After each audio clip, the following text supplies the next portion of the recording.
Evil Morty is sold as the show's ultimate villain, the grandson who turned monster, cold enough to unsettle even Rick. Strip that away and a quieter problem remains. Almost everything he said about Rick turned out to be true. This is why Evil Morty was right about everything, and it begins with who got to decide he was the villain somebody chose. For most of his time on the show, nobody in the story calls him Evil Morty at all. When he first turns up, he has no name, only an eye patch and a job he seems too small to be doing. When he comes back years later, he is a candidate, then a president, and the crowd cheering for him has no idea what he really is. The name that stuck to him came from outside the story first. People watching started calling him Evil Morty because the character he traveled with was labeled, right there on screen, as Evil Rick, and the nickname was too clean to let go of. Members of the crew picked it up. And only in the 5th season finale does Rick himself finally say the words out loud,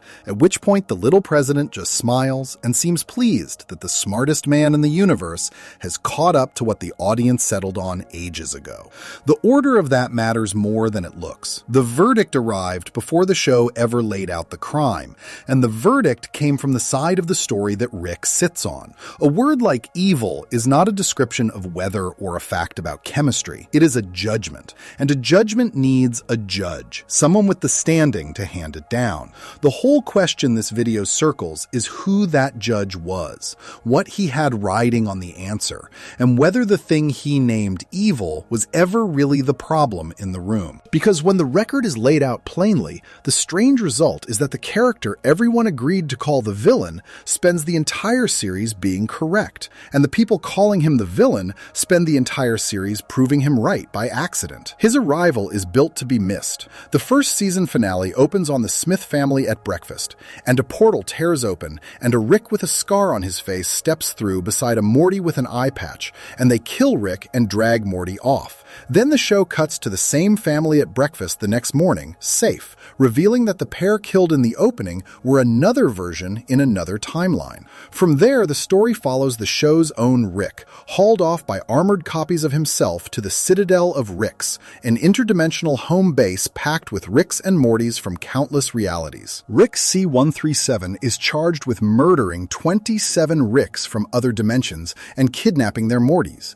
and the evidence against him is convincing, which is the point, because the evidence was planted to frame him. His own portal gun was hacked to make it look like he had recently visited every dimension where a Rick died.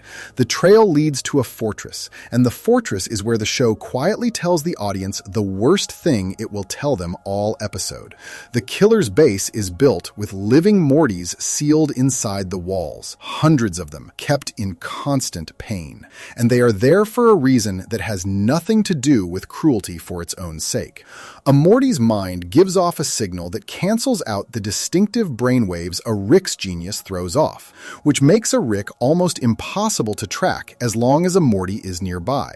The wall of suffering grandsons is a cloaking device, and when Rick C-137 is shown this, he is not horrified. He is bored by it, because he already knew. That detail is dropped in flatly, through an ordinary Rick, long before the eye patch Morty ever explains himself, and it is the foundation the rest of his life is built on. At the end of that first appearance, the truth about the sidekick lands. The evil Rick, who did all the killing, turns out to be a mindless cyborg, a corpse wired up and driven by remote control, and the remote was the eye patch. The small Morty everyone dismissed reaches up, pulls the patch off, drops it on the ground, crushes it under his shoe, and melts into the crowd of freed Mortys being loaded onto refugee ships. He was never the sidekick. He was the hand on the controls the whole time. And he walks away clean, with nobody in that entire city of geniuses aware that the mastermind just strolled past them, wearing the face they were trained to ignore. None of this is gentle, and the show never asks anyone to pretend it is. He murdered dozens of versions of Rick. He tortured hundreds of versions of himself. He engineered an innocent version of Rick into a courtroom to take the fall for it. By any plain measure, those are the actions of a monster, and the series does not walk that back later. What the series does instead is more uncomfortable. It keeps proving that the thing driving him was not mad madness or appetite, but an accurate reading of the world he was born into, a reading that turns out to be truer than anything the heroes tell themselves. Even in that first appearance, the puppet Rick keeps repeating one line as a kind of thesis, that Ricks do not care about their Mortys. And the show spends the next several seasons confirming it in every register it has. Years of story pass between that debut and the moment he finally lays out his case. He surfaces again as a polished politician, running for president of the rebuilt Citadel, wins a real election on a real platform, and immediately has the people standing in his way killed. Then, in the 5th season finale, he sits Rick and Morty down for dinner and says the part out loud. What makes him evil, he tells Morty, is being sick of Rick. That is the whole crime. And he goes further, saying that any Morty who has ever gotten sick of Rick has been evil too. That the label is not a description of some rare defect in him, but a name reserved for any grandson who stops going along with it. Here's where the show does something braver than most shows would risk with their big villain. It agrees with him, at least part way, right there in the text. Sources and critics who have mapped the episode carefully land on the same point the writing itself keeps making, that a large part of why he gets called evil is simply that the story is told from the Rick's side of the glass. When the hero of a series does something terrible, it reads as an anti-hero being edgy. When the person opposing that hero does something terrible, it reads as villainy. Rick C-137 personally slaughtered a long line of other Ricks out of pure revenge. He knew how Mortys were bred, cloned, and sold as disposable equipment, and there is a real chance he helped set that system running. He is, by the show's own hints, one of the more decent Ricks in existence, and that is the terrifying part, because one of the more decent Ricks is still the man who did all of that.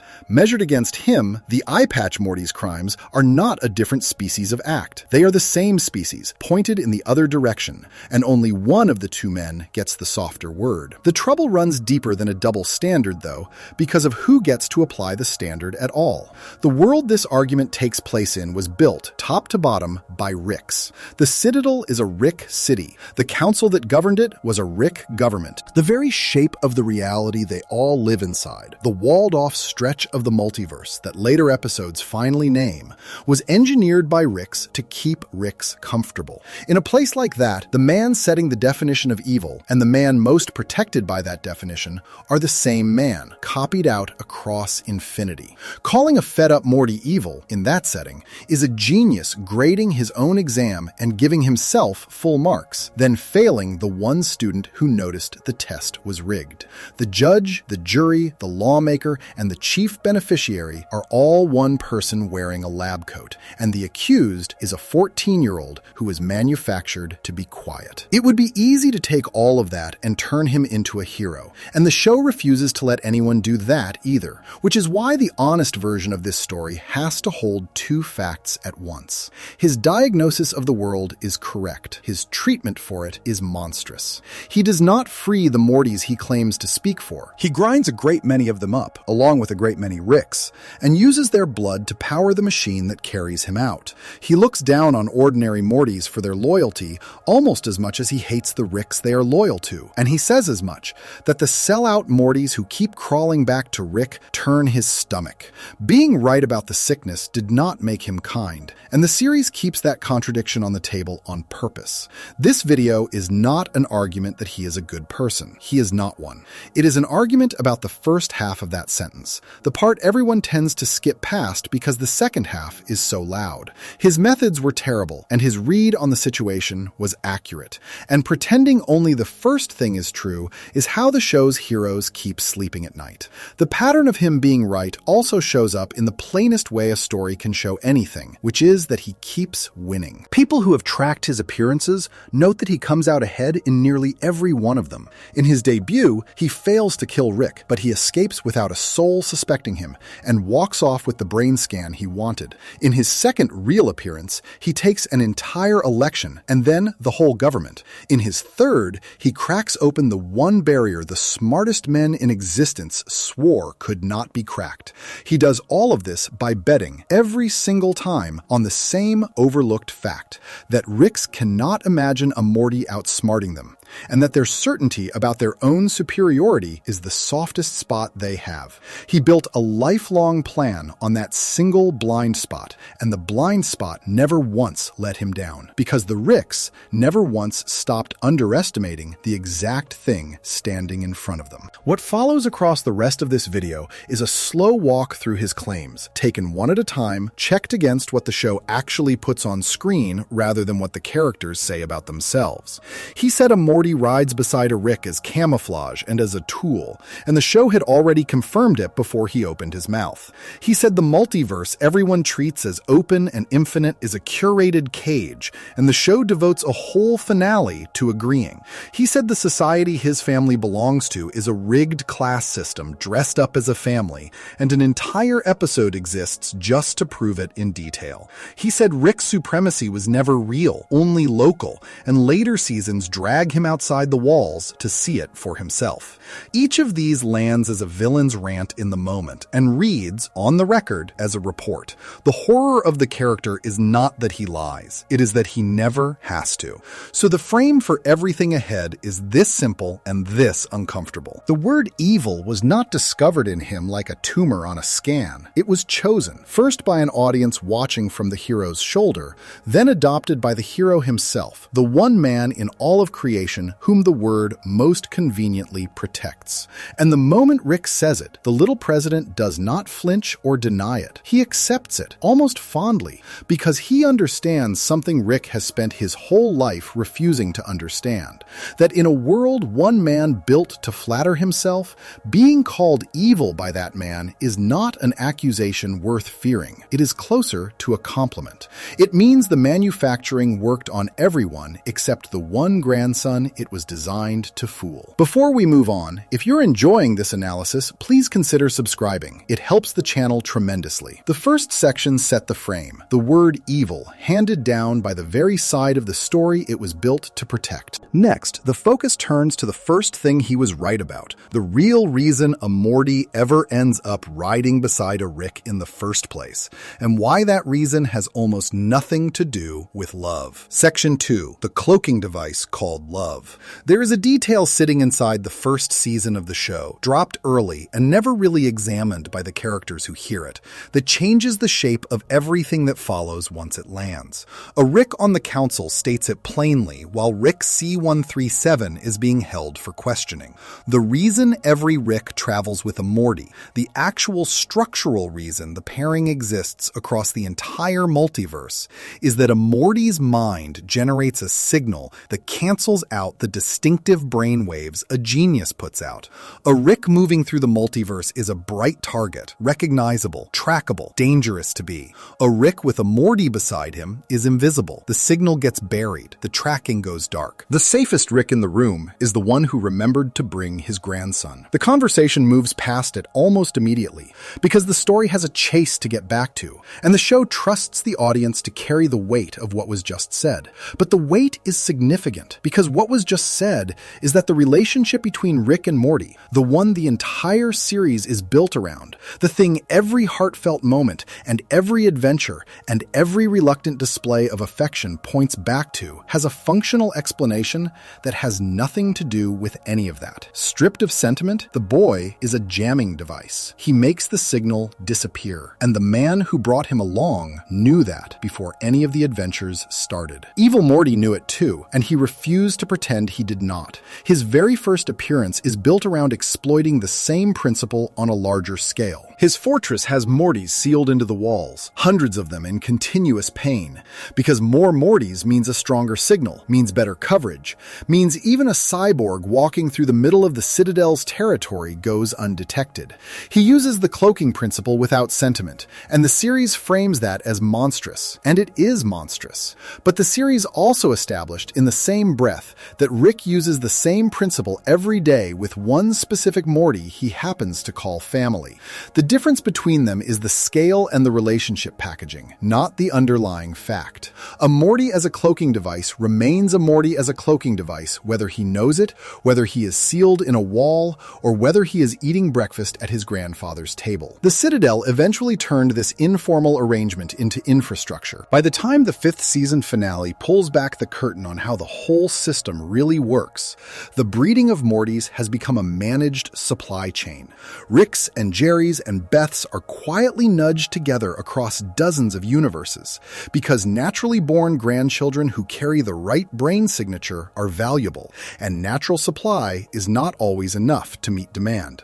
Where it falls short, the Citadel fills the gap with clones, Mortys built in a factory and seeded with memories, so they slot into the lives of the Ricks who need them without anyone noticing the replacement. When a Morty dies, a new one arrives with the right backstory already installed, and the Rick keeps going, and nobody has to grieve for long, because the product has already been restocked. This is the infrastructure Evil Morty describes to Morty Prime in that 5th season dinner, and Morty's reaction is exactly right. He wants it to not be true. He looks at Rick and asks him to say it is not true. Rick says it is not the whole truth. Then they both say liar at the same time. Rick and Evil Morty together, and the harmony is the joke and also the verdict. Rick does not deny the factory. He does not deny the breeding program. He says it is complicated, which is the thing a person says when the fact is real and the framing is inconvenient.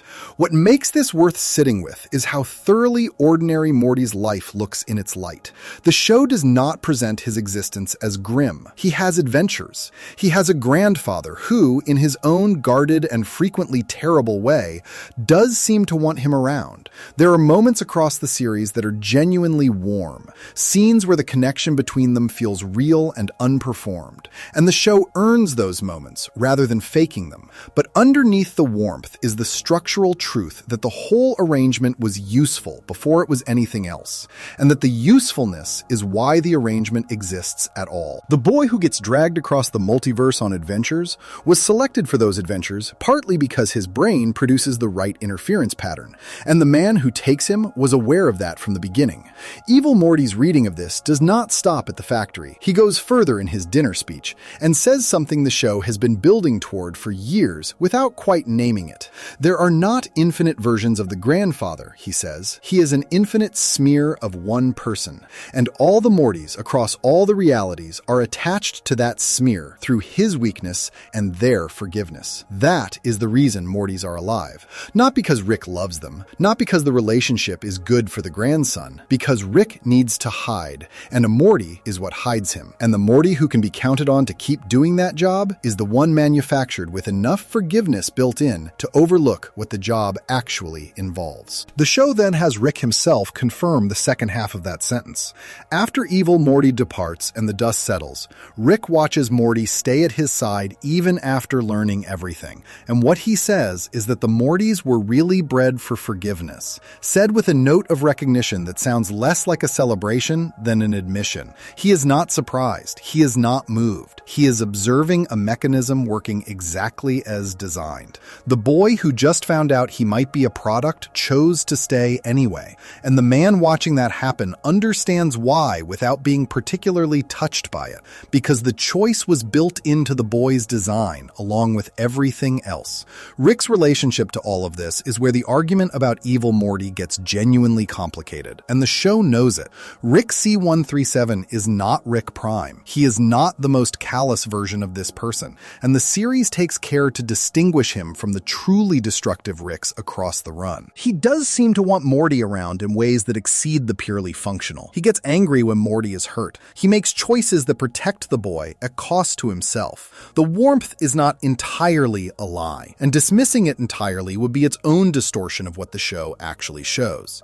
But wanting someone around and treating them honestly are different things, and the show keeps making that distinction visible. Rick can care for Morty and still have recruited him partly as a biological tool. Both things are true, and it is the both that the series is interested in, and the both that Evil Morty named correctly, while everyone around him preferred the warmer version of the story. The Unmortrican episode adds the final piece when it fills in Evil Morty's own origin. He was not always the creature with the eye patch in the political career. He was a regular Morty, dragged on regular adventures, ground down by the same steady accumulation that any Morty experiences when a Rick treats him as a sidekick whose feelings are secondary to the mission.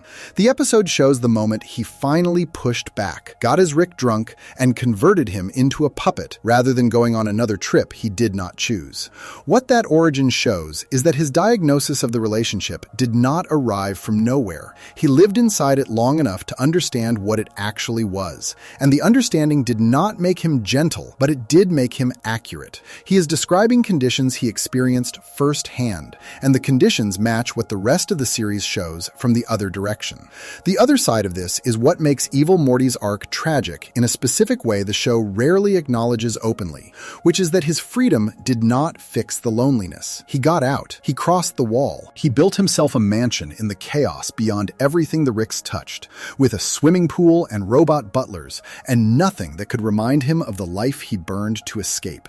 And the first thing the Season 9 premiere reveals is that he spent the time between the escape and the return trying to force Rick to keep spending time with him. He used the most devastating weapon in the multiverse, the tool that could erase Rick's entire family across all of creation, and he used it to make a man come on missions with him and sit across from him at a diner table. He held a gun to the head of the relationship to make the relationship keep happening.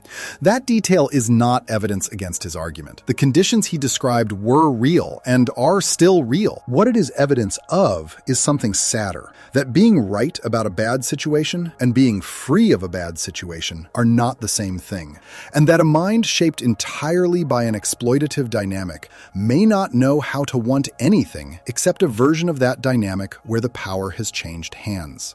He did not want to stop being a Morty who goes on adventures with a Rick. He wanted to be the Morty who cannot be dismissed, the one whose presence is not optional, the one whose forgiveness does not have to be earned because its absence would be catastrophic. He solved the problem of being disposable by making himself indispensable through threat, and the solution looks, from the outside, almost exactly like what he escaped from, only the leash is in a different hand. The show lets Morty notice this at the diner, quietly, and without making a speech about it. Evil Morty taunts him for his attachment to Rick, mocks his willingness to keep coming back, treats the ordinary Morty's loyalty like a defect, and somewhere in the middle of that performance, Morty seems to register that the other Morty is not relaxed in the way someone truly free of a thing would be relaxed. He is performing contempt for what he clearly still wants. He took the device that could end the family so Rick would not be able to leave. That is not the behavior of someone who is done. That is the behavior of someone who is still inside the problem, dressed up in villain's clothes, with enough power now that the problem cannot ignore him. What all of this adds up to is not a defense of his choices. It is an account of what he was responding to, which was real, and which the show kept confirming even after he was gone. The Morty as cloaking device problem does not go away when he escapes the curve. The factory keeps running. The clones keep being shipped. The Ricks keep traveling with grandsons who were engineered to stay. Evil Morty's exit from that system is not the end of the system. It barely leaves a dent. He took himself out, and the machinery that made him who he was continued operating on everyone left behind, which is part of why the argument he made cannot be filed away as a villain's ravings. The ravings kept proving themselves on the other side of the story, in scenes that had nothing to do with him, because the problem he named was structural rather than personal, and structural problems do not leave when the person who noticed them does. There is a dimension to the cloaking device claim that the show never directly addresses, but that the accumulated record makes visible, which concerns what it means for a child to grow up knowing, at whatever level of awareness the knowledge registers, that his presence serves a function before it serves a relationship. The Morty of the early seasons does not know about the brainwave interference. He discovers it in the first season finale, alongside the audience, and the discovery is framed as a wound, something that changes how he reads the time he has spent with Rick, at least temporarily. The wound heals, the forgiveness engages. The next episode resumes the dynamic more or less as it was, but the knowledge sits in the record of the character, part of what has happened to him, and the show keeps finding ways to return to it in later seasons when the relationship is under other kinds of strain, as if the original wound never fully closed, even if it stopped being the main source of pain. What Evil Morty understood about the cloaking device that the show does not always make explicit is that knowing you are used as cover does not automatically give a person the resources to stop being used as cover. The knowledge is not sufficient. Morty has the knowledge from the first season onward, and it does not change the fundamental shape of what he does next, which is to keep traveling traveling beside the man who uses him as cover, keep absorbing the risks that come with that proximity, keep forgiving the moments when the cover function is more visible than the relationship function. The knowledge lives in him alongside the forgiveness, and the forgiveness is stronger because the forgiveness was there first and was built to last, and was not built with an off switch the knowledge could reach. Evil Morty's solution to the same knowledge was to find the off switch by force, to push past the designed tolerance until the designed forgiveness broke, and what was underneath it could finally act on the knowledge directly. The breaking cost him everything the design had provided, including the capacity for the kind of uncomplicated attachment that ordinary Morty still has access to, and Evil Morty spent the years after the escape trying to recreate through threat. The knowledge freed him from one thing and cost him another, and the thing it cost him was the ability to want the warmth without the weapon, to be in the room without controlling the door, to need someone without making the need into leverage. He was right about the cloaking device, and the rightness changed him into someone who could not benefit from being right, because the version of himself that could have benefited did not survive the process of becoming someone who understood what there was to be right about. Before we move on, if you're enjoying this analysis, please consider subscribing. It helps the channel tremendously. The second section tracked his first correct claim, that the partnership was functional before it was ever personal, and that the function was designed in rather than grown. Next, the focus turns to his second correct claim, the one about the world they all live inside and who built its walls. Section 3, the wall around infinity. Before the 5th season finale names it, the central finite curve exists only as a passing reference, a phrase dropped into background dialogue and left to sit there, not quite explained, not quite ignored. A term that sounds technical enough that the audience files it away as flavor and moves on. The show knows this is what happens. It counts on the phrase meaning almost nothing the first time it is heard, so that when the meaning finally arrives, it lands with the full weight of something the audience was given years ago and trusted to forget. When Evil Morty finally explains what it is, the explanation is not a revelation in the sense of new information appearing from nowhere. It is more like a light being switched on in a room everyone was already standing in, and the furniture that was always there suddenly becomes visible all at once. What the curve is, stated plainly, is a filter. The Ricks built a machine under the Citadel using a version of the same portal technology that lets them travel between realities, and they used it to lock off every universe in which a Rick is not the dominant intelligence, not the smartest being present, not the one at the top of whatever hierarchy the local world runs on.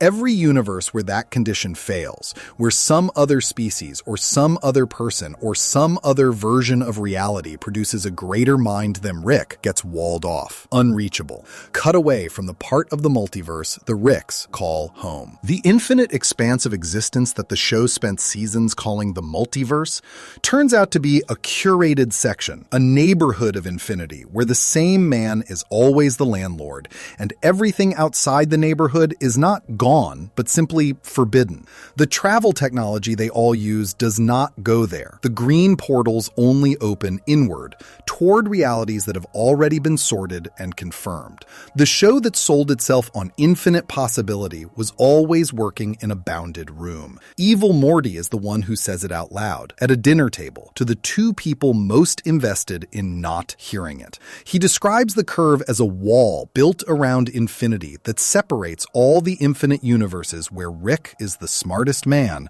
from all the other infinite universes. He describes the effect of that wall on every Morty who has ever lived inside it as spending every version of every life in an infinite crib built around an infinite baby. The language is precise and chosen carefully. A crib is not a dungeon. It does not announce itself as a cage. It is warm and padded and provided by someone who considers themselves a caretaker, and the thing inside it has no say in being there and no way to understand, from the inside, how small the space actually is.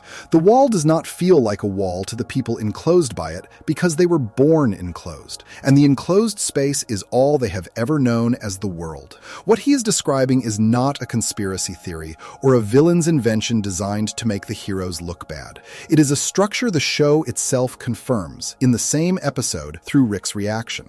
Rick does not argue that the curve does not exist. He does not explain why it is actually fine. He tries to shoot Evil Morty, which is the move a man makes when the argument being made against him is accurate and he does not have a rebuttal. The fastest Rick in the room reaches for a gun the moment the truth about the room is named, and the show is not subtle about what that speed reveals. The curve also retroactively changes every claim the show ever made about infinity. For seasons, the infinite multiverse was the source of the comedy and the tragedy both. There are infinite Mortys, which means no Morty is precious. There are infinite Beths, which means no Beth is irreplaceable. There are infinite realities, which means any specific outcome is neither remarkable nor permanent. The show built its nihilism on those infinities, and the nihilism runs through Rick's behavior the way water runs through stone, shaping it, eroding the edges of every commitment and every grief. But the infinities he was performing his nihilism about were not actual infinity. They were a sample selected specifically to include realities where he comes out on top, and nothing else. The philosophical implications of a true multiverse do not apply to a surveyed subdivision where the architect already knows who wins every local competition before the survey begins. Rick talks about the scale of existence the way a person talks who has seen all of it, and he has not seen all of it. He has seen the part he controlled access to. His wisdom about the meaninglessness of any single life in the face of infinite variation is wisdom drawn from a dataset that was pre-cooked to support a specific conclusion. And the conclusion it supports, reliably, is that nothing matters and nothing is precious and no attachment should be weighted too heavily, which conveniently licenses every departure, every abandoned reality, every poisoned planet left behind, every family replaced with a cleaner version one portal jump away. The philosophy that lets him do those things was grown in soil he fertilized himself. The scale of the engineering involved is worth sitting with for a moment, because it says something about both the power of the people who built it and the depth of the fear that made them build it. This was not a small project. Building a machine capable of filtering access to an infinite multiverse, of sorting through an uncountable number of realities and blocking travel to all the ones where the builder does not come out ahead, is the largest single act in the show's history, larger than any weapon or any device Rick has ever been shown creating. And the thing that motivated it was not defense against an external enemy. There is no conquering force that the curve keeps out. What it keeps out is the possibility of comparison. The Ricks built the biggest structure in the history of the multiverse so that no Rick would ever have to meet a reality in which he was not the smartest thing in it. The engineering is cosmic, and the fear underneath it is very small. The ordinary fear of a brilliant person who does not want to find out what happens to his self-image if the comparison is ever made honestly.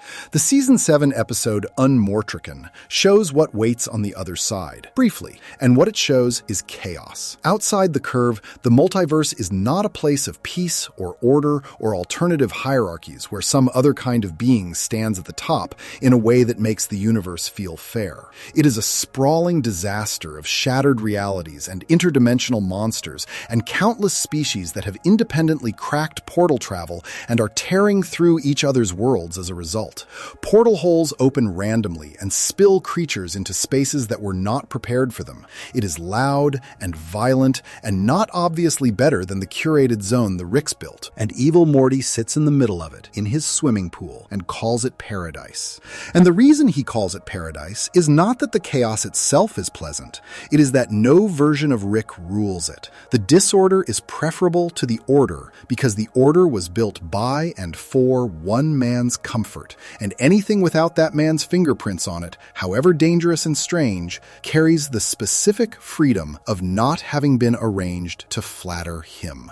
That response from Evil Morty is one of the most precise moments the show gives him, because it is not the response of a being who enjoys chaos. He clearly does not. He built a protective barrier around his mansion and engineered a space of quiet inside the noise. He does not want the chaos. He wants the condition the chaos accidentally provides, the absence of a single organizing ego that has decided the multiverse should be legible from one specific vantage point and built infrastructure to make that so. The paradise he describes is a negative paradise, defined by what it lacks lacks rather than what it contains. It lacks Rick.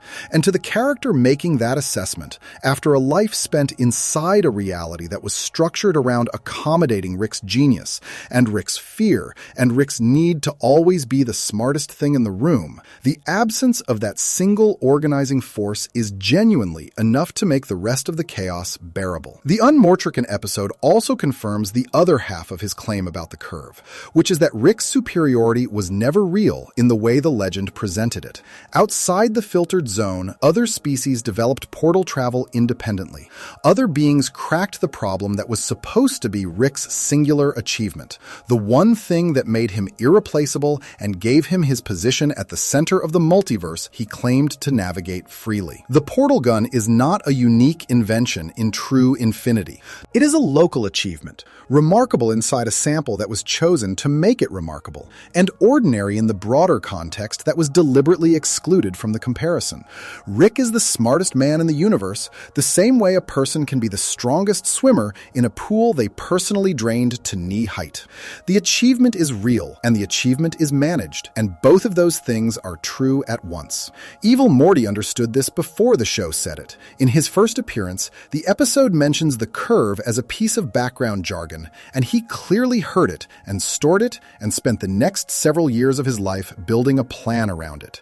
Because what the phrase told him was that the world he lived in had an edge, and the edge was deliberate. The smartest man in the universe made the universe small enough that the title would stick. That single piece of information, which the episode tossed out almost as an afterthought, was enough for a Morty who was paying attention to understand the entire system he was trapped inside. And his response to understanding the system was not to find a comfortable place within it, not to rise through its ranks and make himself a comfortable Rick-adjacent life at the top of the Morty pile. His response was to spend years getting himself into position to break the thing open. He wanted out of the room, not a better seat in the room. Out. The last thing to say about the curve in its basic form is what it costs the people inside it who never get to know it exists. Morty Prime spends the show believing he is the specific grandson of a specific genius, and the specificity matters to him, is the source of most of what he values about his own life. The adventures are his because he is the Morty Rick chose. The relationship is real because they have been through things no other pairing has been through.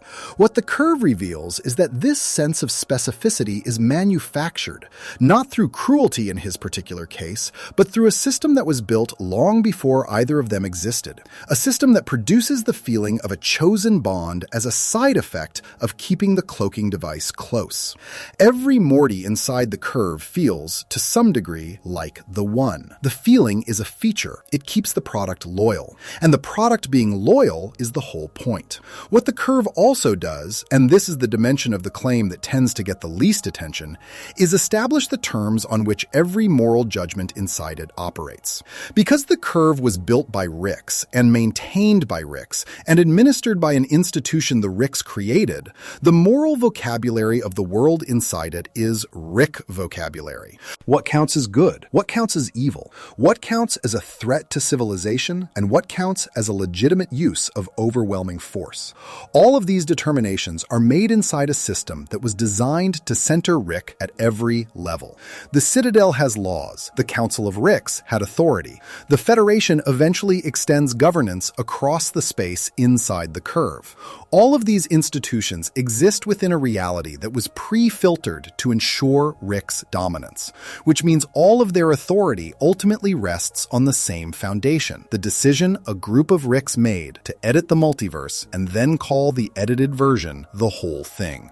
Evil Morty's crime, according to every institution that ever had authority over him, was breaking the curve. That is the act that made him the most dangerous being in the managed multiverse. More dangerous than any of the supervillains the show parades through its episodes, because the supervillains operate inside the managed space and accept at some level the terms the managed space sets for what power looks like and what it is for. He rejected the terms entirely. He did not want to be the smartest Morty inside the curve. He did not want to be the most powerful person inside the curve. He wanted to be outside it, in the space where the curve's definitions of power and intelligence and evil and justice have no jurisdiction. And the sheer fact of that wanting was enough enough to make every authority inside the curve classify him as a civilizational threat. He was not threatening civilization. He was threatening the specific civilization built on the specific foundation that the curve represents, which is a meaningful difference that the institutions inside the curve were not designed to make. The curve is also, finally, the most honest metaphor the show has for how power works in the real world it is drawing from.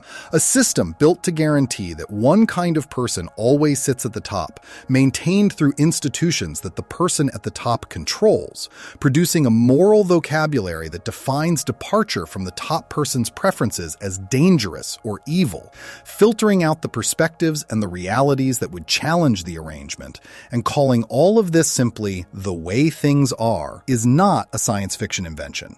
It is a description of how concentrations of power tend to organize themselves when they have enough resources to edit the terms of the comparison rather than simply winning the comparison on fair terms. Evil Morty saw the mechanism and named it and devoted his life to breaking it, and the show made him a villain for doing so inside the system the mechanism created. The joke is complete. The joke is on the audience for not noticing that the punchline was always the same. Before we move on, if you're enjoying this analysis, please consider subscribing. It helps the channel tremendously. The third section traced the wall and what it was really built to protect, including the moral vocabulary it produces and who that vocabulary serves. Next, the focus turns to what lived inside the wall, the society the Ricks built in the space they carved out, and why every detail of that society proved his third correct claim before he ever made it. Section 4. A society built to prove him right. There is one episode in the entire run of Rick and Morty that has almost nothing to do with Rick and Morty. The main pair appear at the beginning to set the frame, and again at the end to close it, and in between, the show hands the screen to a city full of their copies and asks what that city actually looks like when nobody is watching the stars of the show. What it looks like is a place the audience already knows. It has factory floors and police precincts and campaign rallies and ghettos and a shadow government that controls the elected one, and a class of people at the bottom who have been taught that their position at the bottom is natural.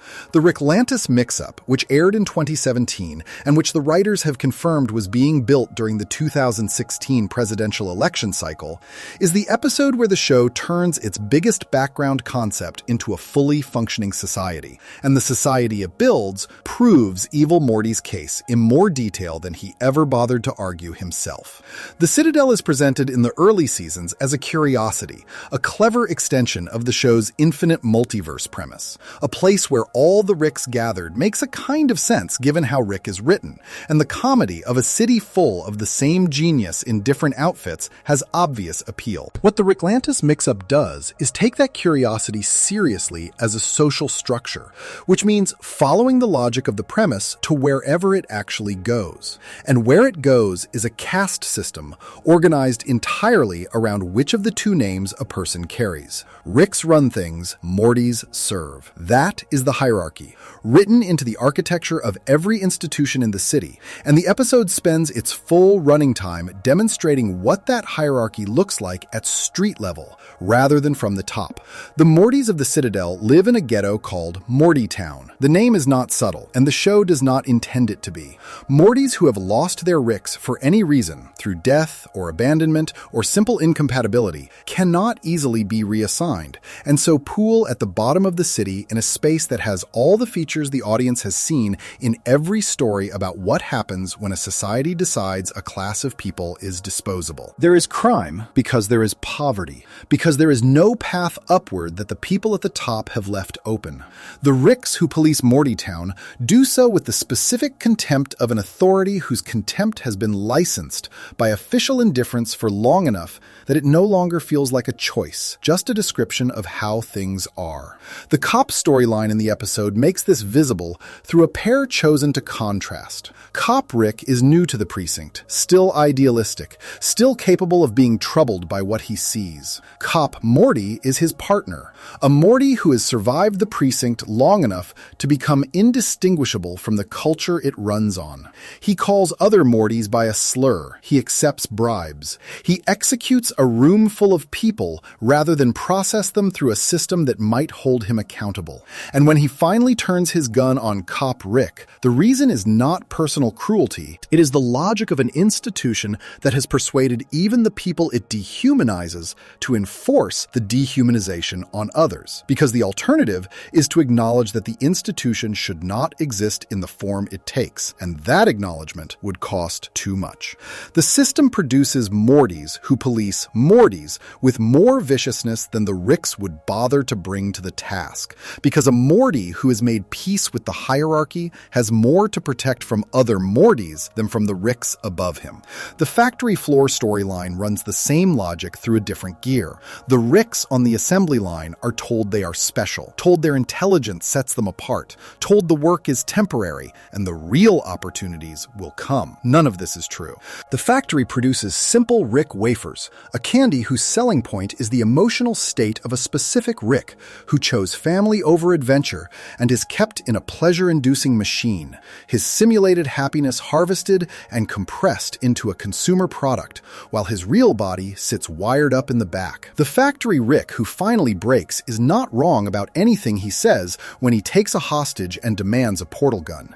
He has identified the gap between what the institution told him he was and what the institution actually uses him for, and the gap is real, and the show gives him a genuine case. His rebellion ends with him absorbed into the same machine he was raging against, his breakdown converted into a promotional moment for the product, which is the neatest summary of what institutionalized exploitation does with its critics when it has enough control over the narrative. The candidate storyline ties all of it together, because it is the story that ends with Evil Morty. The Morty Party runs a candidate on a genuine reform platform, and the candidate is good at the job. He gives a speech during the debate that identifies the real divisions in the Citadel clearly, and without the usual misdirection, pointing at the class structure, pointing at the way Ricks at every level are told they are equal when the resources flow only to the top, pointing at the way Mortys are kept fighting each other over scraps, so they do not have time to identify the common condition they all share. The speech is the kind of political speech that works because it is describing something real rather than something invented to generate feeling, and enough Ricks and Mortys in the audience recognize what is real to give the candidate a genuine majority.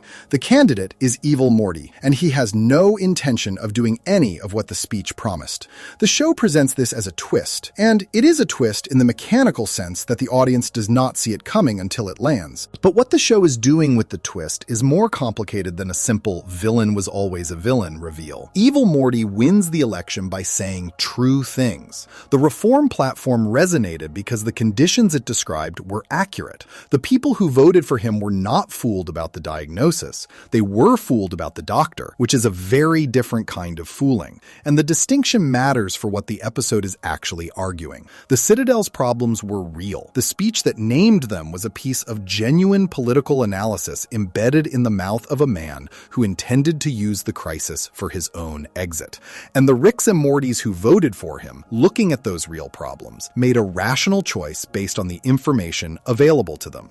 The fact that Evil Morty used their rational choice as a ladder does not mean the problems he named were invented. It means he was the only one in the room who was paying attention to those problems before they became campaign material.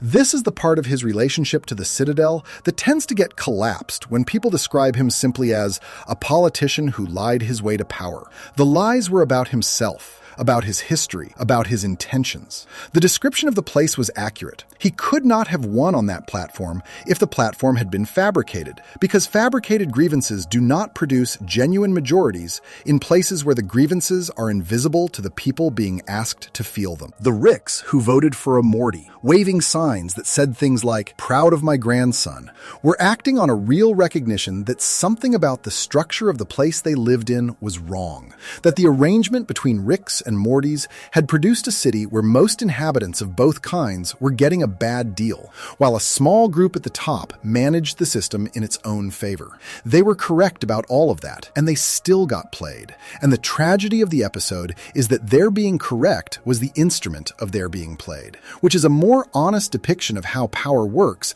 than most political storytelling allows itself. What the Shadow Council storyline adds to this is the final layer. Before the election, before the candidate gave gave his speech. The Citadel was already being run by a group of elite Ricks who used the democratic apparatus as a front for their own control. The Council of Ricks was officially gone, destroyed in the Season 3 premiere. But what replaced it was not genuine democracy. It was a shadow council of plutocratic Ricks who expected to install a manageable figurehead and continue operating as they always had. Their assumption going in is that a Morty president would be controllable. He would not have the connections, the knowledge, the leverage, the raw institutional muscle to actually govern against their preferences. He would be a symbol for the restless population and a compliant instrument for the real power behind the throne.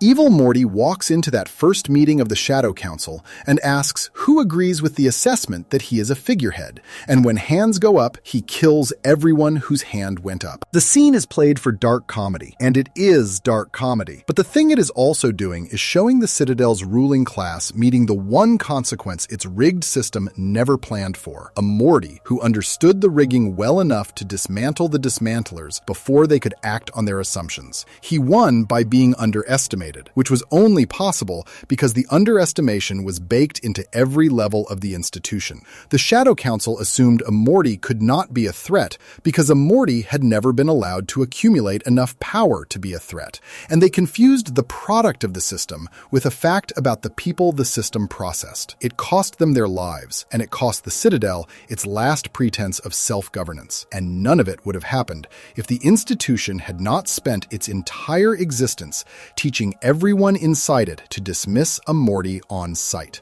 Evil Morty did not create any of the conditions the Ricklantis mix-up exposes. The factory existed before he set foot in the building. Mortytown was already a ghetto. The Shadow Council was already rigging elections. The police were already accepting bribes and executing the poor. The school curriculum was already designed to discourage Mortys from noticing what made them different in ways that might lead to questions. He found all of that already running when he arrived. He mapped it quickly because he had lived inside a smaller version of it his whole life, and he used it. Using a rigged system to exit it is not the same as building the rigged system, and conflating the two is one of the ways the show protects the Citadel's architects from the full weight of their own record. The episode ends with the reveal, his face behind the president's desk, and the song that has become his musical signature beginning to play, and the camera pulling back to show the corpses of the opposition floating in the airlock outside. The bodies join an existing cloud. The space around the Citadel is already full of dead Ricks and Mortys who were thrown out before he arrived, which is a detail the episode includes with the deliberateness of something that wants to be noticed. The disposal system was not something he invented. He inherited it, and he added to it, and both of those facts sit in the same frame at the end of the episode, and the show asks the audience to look at the whole frame, rather than just the part where the new villain is smiling.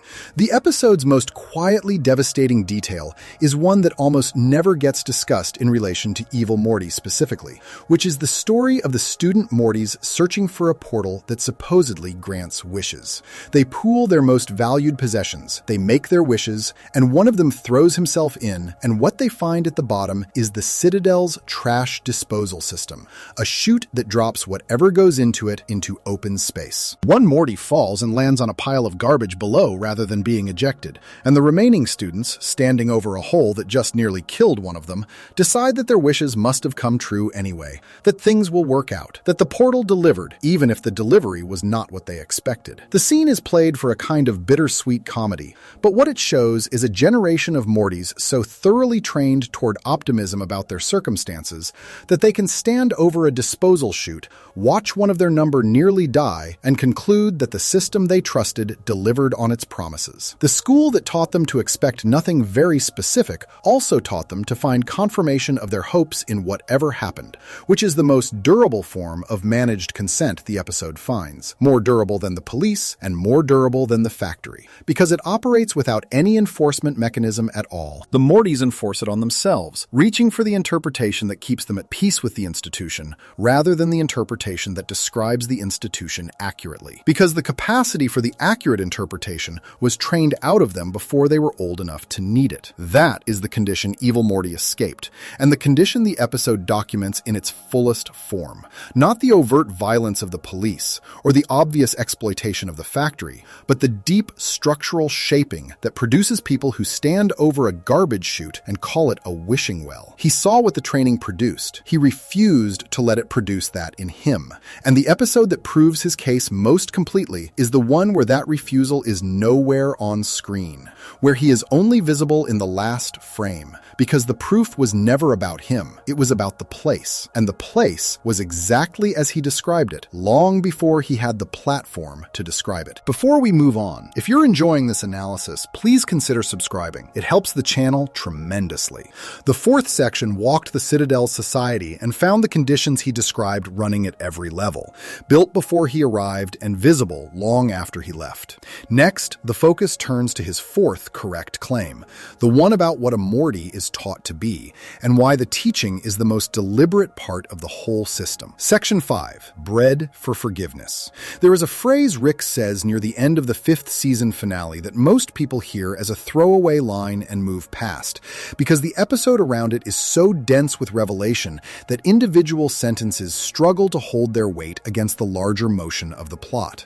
Morty has just chosen to stay at Rick's side after learning everything, after seeing the factory footage, after understanding the breeding program, after being shown the wall around infinity and offered a seat on the ship, leaving it behind. He chose to stay, and Rick, watching that choice, says quietly that the Mortys are really bred for forgiveness. Not with warmth, not with gratitude, with the flat recognition of a man watching a mechanism engage exactly as it was designed to, confirming in the moment of the choice that the choice was engineered rather than made. Evil Morty said this first. He said it before Rick confirmed it, before the footage played, before the words "bread for forgiveness" became the caption on everything the audience had just been shown. He said it in the dining room while Morty was apologizing for bringing Rick into a trap, and he said it with the specific kind of contempt that comes from watching a pattern repeat in front of someone who has spent years identifying that pattern and still finds it genuinely difficult to look at. The sellout Mortys kill him, he says. He would hate them more than the Ricks they worship if there were any point. But there is no point, because the hating, the forgiving,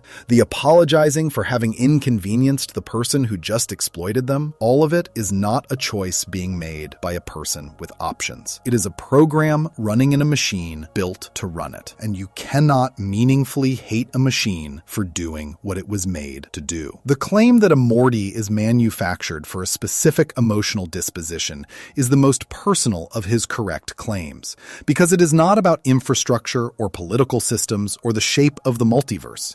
It is about what is done to a person before they are old enough to understand that anything is being done to them.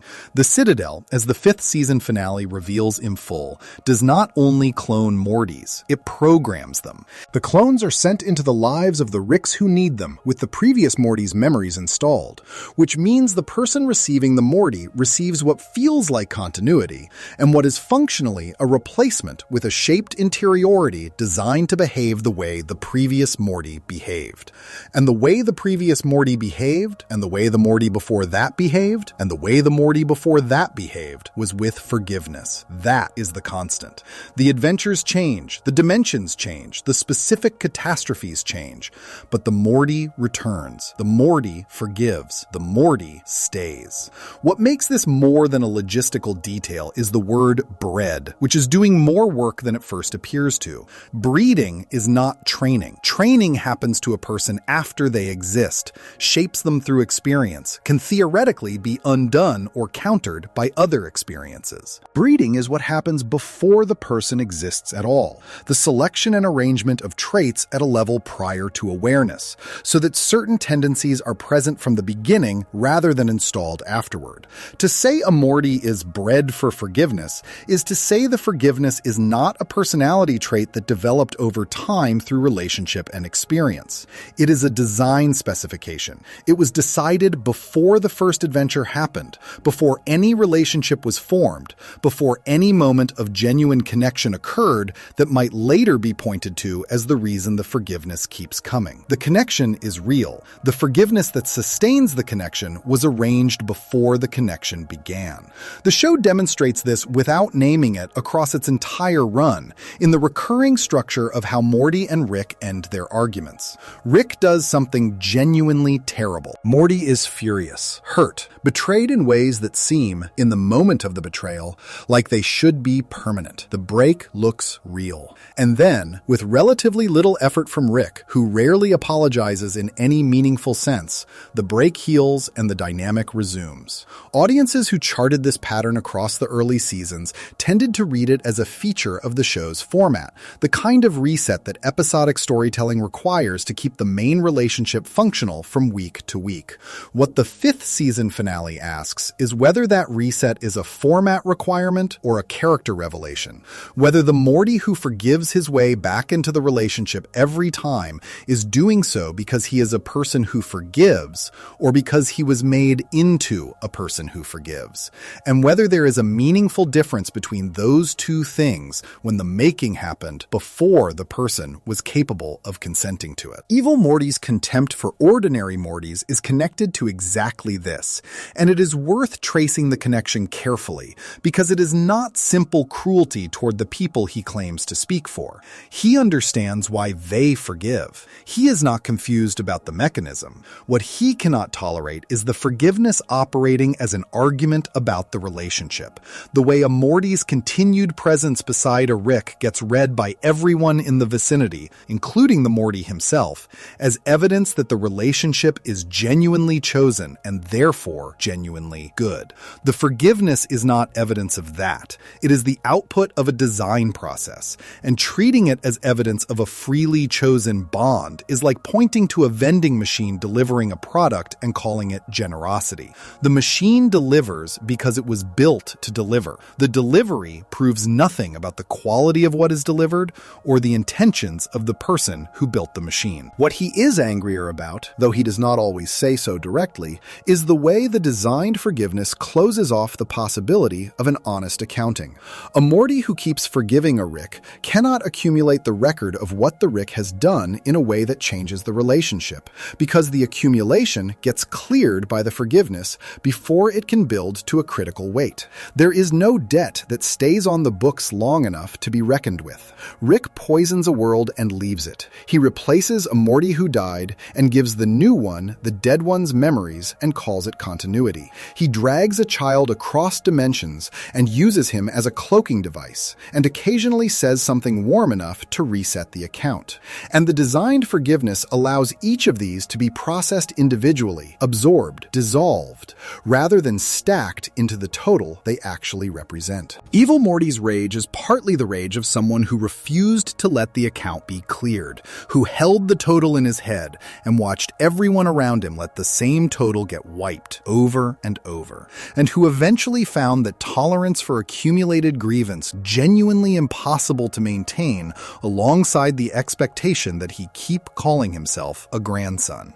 The school that the Citadel runs for its Mortys is a quiet and specific horror in the episode, because it makes the manufacturing of the disposition visible as an active, present tense process, rather than something that happened in a factory and is now complete.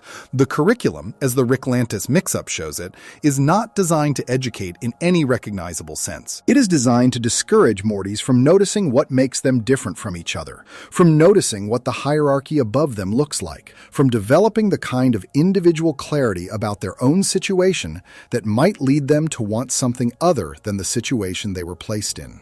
They are taught that all Mortys are the same, which the episode flags as a lie, produced by people who are threatened by what makes them unique. The sameness doctrine keeps a Morty from finding his specific shape, from building the kind of self that has edges and preferences and a sense of what it is owed. A Morty who is the same as every other Morty is a Morty who does not have strong grounds for claiming anything particular for himself, and a Morty without strong grounds for claiming anything particular for himself is a Morty who accepts what he is given and returns to the person who gives it. The Assimilation Academy, which pairs Mortys with new Ricks when their original assignments fall through, is where this becomes most visible as a system rather than a set of individual relationships. Mortys are processed through an institution designed to produce compatible companions for the Ricks who need them. The compatibility that is being produced is not mutual interest or genuine affinity. It is behavioral readiness to fulfill the function, to travel beside, to absorb the brainwaves, to forgive at the intervals that keep the arrangement arrangement running. The Academy does not care whether a specific Morty and a specific Rick will be good for each other in any meaningful sense. It cares whether the pairing will produce a functional cloaking arrangement and a compliant companion, and its tools for achieving this are the shaped forgiveness and the sameness doctrine working together, ensuring that the Morty who comes out the other side is positioned to fill the role without the kind of individuality that would make the role feel like a role. Against all of this, the show places Morty Prime, and the contrast is instructive. Morty Prime does develop over the course of the series. He is not static. He accumulates experience, and it changes him, hardens certain edges, softens others, gives him resources he did not have as a 14-year-old being dragged into his first interdimensional catastrophe. The show tracks this development with genuine care, and some of the most interesting moments in the later seasons come from the gap between the Morty of the early episodes and the Morty who has been through several seasons of exactly this kind of life. But the forgiveness through all of that development remains. It bends but does not break. Rick does things across the run that, measured against the Morty of the first season, should have ended the relationship definitively, and the relationship survives each of them. Evil Morty looks at this pattern and calls it proof that the forgiveness was installed rather than chosen, and the show, with Rick's own quiet confirmation, does not dispute him. What the show adds that Evil Morty does not offer is a reading of what that installed forgiveness does when it interacts with something real. Morty's forgiveness was designed in. The care he extends through that forgiveness became genuine over time. The two things are both true, and the tragedy the show is tracking across the run is that a person can develop genuine feeling through a relationship that was structurally arranged to produce those feelings, and the genuineness of the feeling does not retroactively clean up the arrangement. It only makes the arrangement harder to see clearly, which is probably the point of the design. The simplest version of what Evil Morty is correct about when it comes to this specific claim is that the Morty who keeps choosing Rick is not making a free choice in the sense the show's warmer moments imply. He is making a choice that was weighted before he was capable of having preferences, by a system that needed him to make that choice in order to keep operating. And the weight is invisible to him because the weight is him. The character he developed, the person he became, the genuine warmth he carries toward his grandfather. These are all real, and the show earns them. They are also the outputs of an engineering process that was running before the first episode began, and the show's willingness to name that process, to let the villain say the word bread, and then let the hero confirm it, is the most honest thing it does with the relationship at the center of its story. Morty Prime stays. He will probably always stay. The design holds, and the show asks, gently and without forcing a conclusion, whether staying because you were made to stay and staying because you want to stay can be told apart from the inside by the person who was made, and whether the inability to tell them apart is the intended feature rather than an accidental effect. Evil Morty could tell them apart. Whether he could tell them apart because he was different or because he refused what ordinary Mortys were shaped to accept is the question the show leaves open, and the open question is the most honest part of his whole story. Before we move on, if you're enjoying this analysis, please consider subscribing. It helps the channel tremendously. The fifth section traced the manufactured disposition and the forgiveness that keeps the system running. Next, the focus shifts to his fifth correct claim, the one he makes about Rick himself, the specific diagnosis he delivers across multiple conversations about what the smartest man in the universe is actually running from. Section 6. What the smartest man is running from. Evil Morty does not deliver his diagnosis of Rick in one place or one conversation. He drops pieces of it across appearances spread years apart, and the pieces fit together into a portrait that the show itself eventually confirms in almost every detail, not through a single revelation, but through the long accumulation of what Rick does when no one is watching him closely enough to perform for. The diagnosis is not that Rick is cruel, though he is often cruel. It is not that Rick is broken, though there is clearly something broken in him. The diagnosis, stated in various forms across his appearances, is that Rick is afraid, and that everything the legend is built on, the genius and the nihilism and the portal gun and the wall around infinity, is a fear response dressed up as a philosophy. Evil Morty says this to Rick's face with genuine contempt and genuine accuracy, and the show spends its entire run providing the evidence that the contempt was was earned. The dinner scene in Rick Murray Jack is where he puts the sharpest version of it on the table. He tells Rick that all Ricks use their trauma to justify anything they do. The sentence is short enough to miss if the episode is moving fast, but it is the center of the whole indictment. Not that Rick suffered, which is true and which the show does not minimize. Not that the suffering changed him, which is also true, but that the suffering became a license, an all-purpose justification that could be produced to explain every act of cruelty and every act of cowardice, and every refusal to be held accountable. A wound so significant that pointing at it tends to end the conversation rather than continue it. Every Rick in the multiverse has a version of this. The trauma is the coin of the realm. It buys them things, and the most valuable thing it buys is the right to stop being asked to be better. This is a claim that requires the show's record to test it, and the show's record is generous with evidence. Rick C-137 lost Diane. He lost her to a version of himself, which is a specific kind of grief the show treats as singular. The knowledge that the hand that ended everything recognizable about his life was a hand that looked like his own. That grief is real. The show presents it without irony in the moments it is allowed to surface, and what little the audience sees of Rick before the loss suggests a person genuinely worth mourning the departure of. A man who chose his family over the portal technology his counterpart was offering, who sat in a car and watched his wife play with his daughter and decided that was enough. The loss of that man and that life is not a fiction invented to excuse later behavior. It is the central wound of the series, and the series treats it with appropriate weight. What Evil Morty is pointing at is not the wound. It is what was done with the wound over the 40 or 50 years between its opening and the present tense of the story. The wound was converted into infrastructure. It was used to build the Citadel, which required other Ricks and Mortys to live inside a structure organized around Rick's grief and his need for control. It was used to justify the central finite curve, the wall around infinity, built to ensure no rival could reach a man who was technically looking for the one who hurt him, but also very clearly arranging the multiverse so that nothing could hurt him again.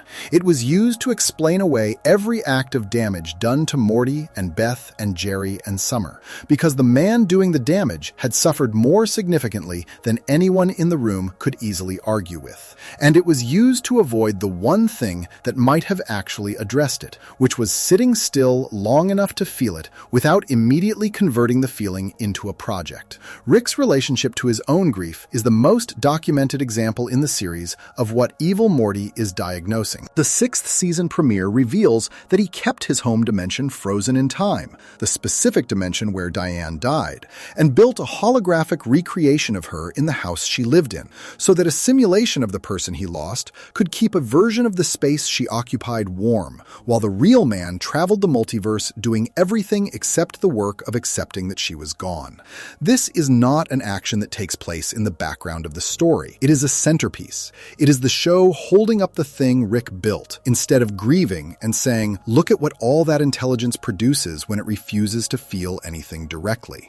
A haunted house kept on a loop, a ghost made of light and code that cannot push back or make demands or age or leave. A grief response that looks, from the outside, like an engineering project, because engineering is the one language where Rick can be in control of the outcome, and grief is the one experience where control is not available. Evil Morty identifies this pattern in the broader sense and calls it what it is, that Rick's trauma has become the engine of an avoidance strategy, rather than something he is working through. The revenge mission against Rick Prime is the clearest case.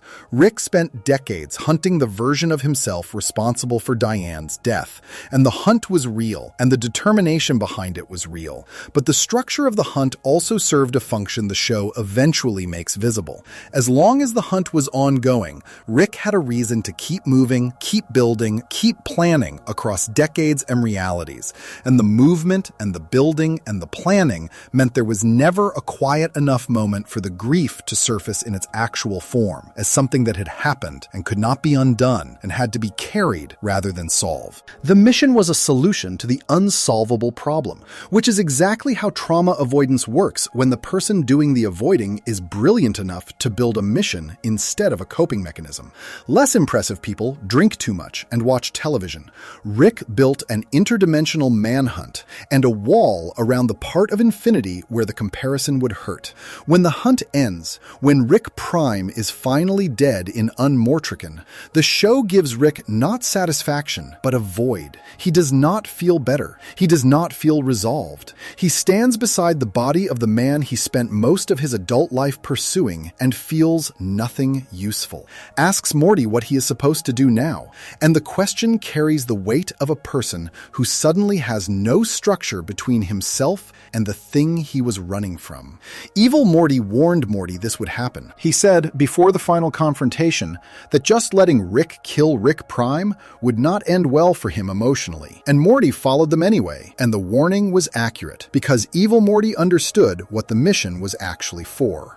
He had watched Rick from a distance long enough to understand that the revenge was never primarily about justice. It was about having somewhere to point the grief that was not inward. The related claim Evil Morty makes, less directly but consistently across his appearances, concerns Rick's relationship to the people around him. He describes the way Rick's attach to their Mortys as weakness, not in the dismissive sense, but in the clinical one, as a vulnerability that the Ricks cannot eliminate and cannot acknowledge, and therefore manage through the design of the relationship rather than the honesty of it. Rick needs Morty. The show proves this repeatedly, and Rick is clearly aware of it at some level, aware enough to keep the boy close through a steady mixture of flattery and guilt, and the occasional genuine warmth that makes the whole arrangement feel like something more than management. But acknowledging the need openly would require admitting a dependence that undercuts the self-image the whole legend is built on, and so the need gets routed through the structure of the relationship, expressed sideways, never named, always deniable. Evil Morty's own Season 9 arc offers the show's darkest commentary on this dynamic, because it turns out he cannot escape the same pull he spent years diagnosing. He got out, he built the mansion, he found the quiet, and then he used the most catastrophic weapon available to him to force a version of the relationship back into existence, because the quiet turned out to feel less like freedom than like the inside of a very large version of the crib he had escaped. He kept Rick around at gunpoint, which is the version of the same need that a person develops when the honest version of the need was burned out of them by the conditions of their original relationship, when the only model of closeness available was a coercive one, and the only way to feel safe in it was to hold the power. He diagnosed Rick's fear and then replicated it in a different register, which is either the show's cruelest joke about him or its most honest observation about what happens to a person whose entire emotional development took place inside a system built around domination and avoidance. Rick's fear of genuine comparison is the thread that connects the curve, the revenge mission, and the way he holds his family. He edited the multiverse to avoid comparison. He spent decades on a mission to avoid sitting in grief. He manages his family's emotional lives with enough precision that genuine intimacy is always slightly out of reach, kept at the distance where it is warm enough to serve a function and not close enough to cost him the control that keeps the function manageable. Evil Morty observed all of this from inside the dynamic and came to a conclusion that the show keeps confirming from outside it, that the smartest man in the universe is, at the operational level of his daily choices, primarily running. Running from a comparison he might lose. Running from a grief he might drown in. Running from the specific kind of closeness that would require him to be seen as something other than the legend he has arranged the multiverse to reflect back at him. The therapist in Pickle Rick delivers the most clinical version of this diagnosis from a character who has nothing to gain from flattering Rick, and what she says lands alongside everything Evil Morty identified from a completely different vantage point. She observes that the family uses intelligence to justify its sickness, that the specifically brilliant move of turning every feeling into a problem to be engineered around is not a gift Rick's intelligence provides, but a choice Rick's intelligence enables, and that the choice is a choice, which means it can be made differently, which is the part Rick cannot tolerate hearing. Evil Morty says the trauma is used to justify anything. She says the intelligence is used to justify the avoidance. The two assessments are describing the same mechanism from different angles, and both of them are more accurate about Rick than anything Rick says about himself across the entire run. The most quietly devastating confirmation the show offers is not a dramatic scene or a monologue, but a pattern across seasons. Rick survives everything. He survives the Federation prison and the galactic bounty hunters and the assassination attempts and the ancient gods and the interdimensional bureaucracies and the council of his own copies. He is essentially impossible to kill by external means, which means the only thing that can reach him is internal, and the thing that does reach him again and again, in the garage after Unity leaves, and in the empty feeling after Rick Prime dies, and in the quiet moments the show keeps finding for him, is the grief he has never figured out how to carry, except by converting it into something with a goal and a timeline and an endpoint that keeps receding. Evil Morty saw this and called it weakness, and the word is harsh, and the man using it is not kind, and he is also not wrong. The smartest man in the universe is afraid of one thing with any consistency, and it is not the Galactic Federation or the Council of Ricks or any of the external forces the legend has defeated on a schedule. It is the feeling that has been waiting in the room every time he stopped moving long enough to notice it. The one the portal gun was invented to escape, and the curve was built to wall off, and the revenge mission was designed to justify ignoring. He has spent everything he has running from an afternoon he cannot go back to, and Evil Morty is the only character in the series who named that directly, to his face, in a room he could not portal out of immediately, and watched him reach for a gun rather than answer. Before we move on, if you're enjoying this analysis, please consider subscribing. It helps the channel tremendously. The 6th section traced his diagnosis of Rick, the trauma converted to infrastructure, the grief converted to mission, and the fear that built a wall around infinity. Next, the focus turns to his 7th correct claim, the one nobody wanted to hear, about what the title of protagonist actually protects and who it leaves out in the cold. Section 7, The Privilege of the Protagonist. A label the 5th season finale treats as a punchline turns out to be the sharpest piece of criticism the show ever aimed at itself. When Rick finally says the name out loud, finally catches up to what the audience had been calling this character for years, Evil Morty accepts it with something close to amusement, and then he offers his own explanation of where the word came from. Being sick of Rick is what makes him evil, he says. And then he says something the episode frames as a villain being dramatic, and that lands, on closer inspection, as a piece of genuine media criticism dressed up in animated dialogue. The reason he is called evil, he suggests, is that the story is told from Rick's side, and anything that moves against the hero of a story gets the word the story needs to make opposing the hero feel wrong.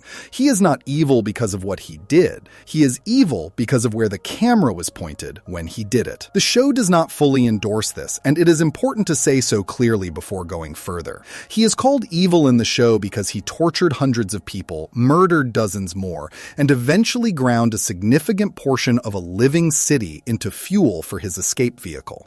The label is not invented from nothing. There is a real ledger, and the entries on it are genuine. What the show does, which is the more interesting move, is let him make the protagonist argument, and then refuse to simply dismiss it, because the part of the argument that concerns the structure of the story rather than the content of his crimes is accurate in a way that sits uncomfortably alongside the crimes and cannot be resolved by pointing at the crimes again. Protagonist-centered morality is not a term the show invented. It describes a pattern in storytelling where the ethical weight of an action is determined less by the action itself and more by who performs it. The hero can do things that, performed by a villain, would be treated as proof of the villain's fundamental wrongness. The hero's violence is necessary. The villain's violence is evil. The hero's manipulation is clever. The villain's manipulation is corrupt. The hero's grief justifies his worst moments. The villain's grief makes him dangerous. The same act in the same story carries different moral weight depending on which side of the protagonist line the person performing it stands on, and the protagonist line is drawn by the story's structure rather than by any consistent ethical framework the story applies across all its characters. Rick C-137 killed a long line of other Ricks out of personal revenge across decades of interdimensional travel. The show frames this as a father's grief expressed through the only outlet available to a man of his particular gifts. The deaths are real, but they are not dwelt upon. They are backstory, weight-giving detail, evidence of how seriously Rick took the loss of his family. Evil Morty killed Ricks too, and his kills are framed differently, as evidence of his willingness to use any available means to achieve his goals, regardless of the cost to others. Both framings are accurate to the character being described. The thing that cannot be argued away is that the actions being described are structurally similar. Large-scale killing of Ricks in service of a personal agenda that the killer believed was justified by his circumstances. And the moral weight they carry in the story is almost entirely a product of which man the camera follows home afterward. The breeding program is an even cleaner case. Rick knew about it. The show makes this clear in the same episode where it is revealed. He knew that Mortys were being manufactured, that families were being engineered to produce them, that clones were being shipped to replace dead ones, that his own grandson might be a product of a system he helped design. He knew all of this, and he continued to benefit from it, continued to travel with a Morty whose presence made him safer, continued to accept the forgiveness the system had installed in the boy without ever telling the boy what the system was. Evil Morty revealed the breeding program to Morty Prime in the most confrontational way possible, strapping the information directly into his head, and the show frames that delivery as an act of violation. The information itself, which the show confirms is accurate, gets partially lost in the discussion of how it was delivered, and the person who concealed it for the entire duration of the relationship gets to stand in the scene looking complicated rather than culpable. This is protagonist-centered morality operating at full strength. The villain reveals a true thing in a way that is genuinely cruel, and the cruelty of the revelation becomes the story's focus, and the truth of what was revealed recedes behind it. The hero who concealed the truth does not face the same accounting the villain faces for exposing it, because the hero is the protagonist, and the accounting runs differently for protagonists. Evil Morty identified this mechanism and named it, and the show demonstrates it in the same scene where he names it, which is either a coincidence or a piece of writing so precise it deserves more credit than it usually receives. The Season 3 premiere offers another clean example. Rick dismantles the Council of Ricks, collapses the Galactic Federation's economy, and reinstalls himself at the head of his own family in a single afternoon of spectacular multidimensional scheming. The episode frames all of this as a triumph, a jailbreak story with Rick as the irresistible protagonist and every institution standing in his way as an obstacle to be swept aside. It is one of the most celebrated episodes of the series, the one that most completely delivers on the promise of Rick as an unstoppable force. What it depicts, stripped of the framing, is a man using his intelligence to destroy two governments and an entire economic system for personal reasons, with no particular concern for the people living inside those systems when they collapse. The Galactic Federation currency going to zero is the punchline of the sequence, played as comedy, and the comedy works because the audience is on Rick's side. And from Rick's side, it is funny, and the millions of beings whose savings and livelihoods evaporated in that joke are not the protagonist, and so their story is not the story being told. Evil Morty looked at Rick from the other side of the protagonist line and described what he saw there, a man who does enormous damage and is protected from accountability by his position in the story's structure. He was not wrong. The damage is real, and the protection is real, and the protection comes from the story treating Rick as the center around which all moral accounting should be organized. Rick's damage is complex. Rick's damage is explicable. Rick's damage comes with backstory that invites sympathy. The damage done by anyone who opposes Rick is villainy, and villainy does not get backstory. It gets comeuppance, and the audience is invited to feel satisfied when comeuppance arrives, regardless of whether the person receiving it had a point. The Annie Award-winning Ricklantis mix-up episode tests this by briefly removing Rick from the protagonist position and following other characters through the Citadel instead.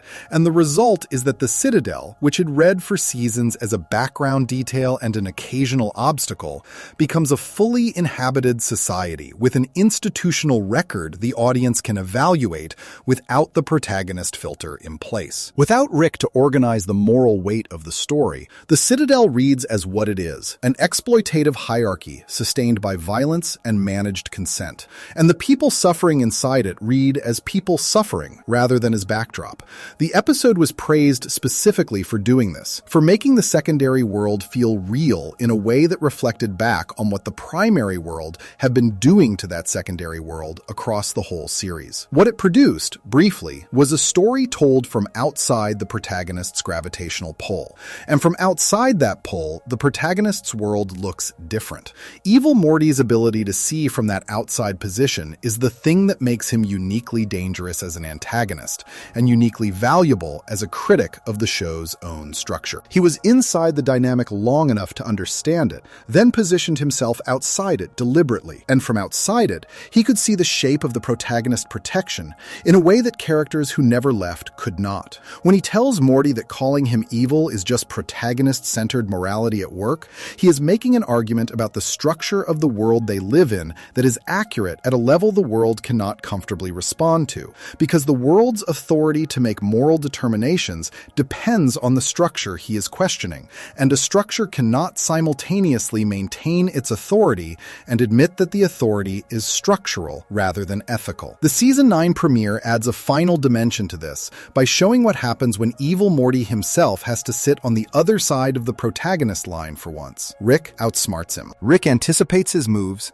destroys the weapon he was relying on, sets him up to be arrested, and the dynamic that for seasons ran with Evil Morty as the patient genius outmaneuvering the distracted hero reverses in a single episode. He loses, and the loss is played with the satisfying narrative weight of a villain finally receiving the comeuppance the story was building toward.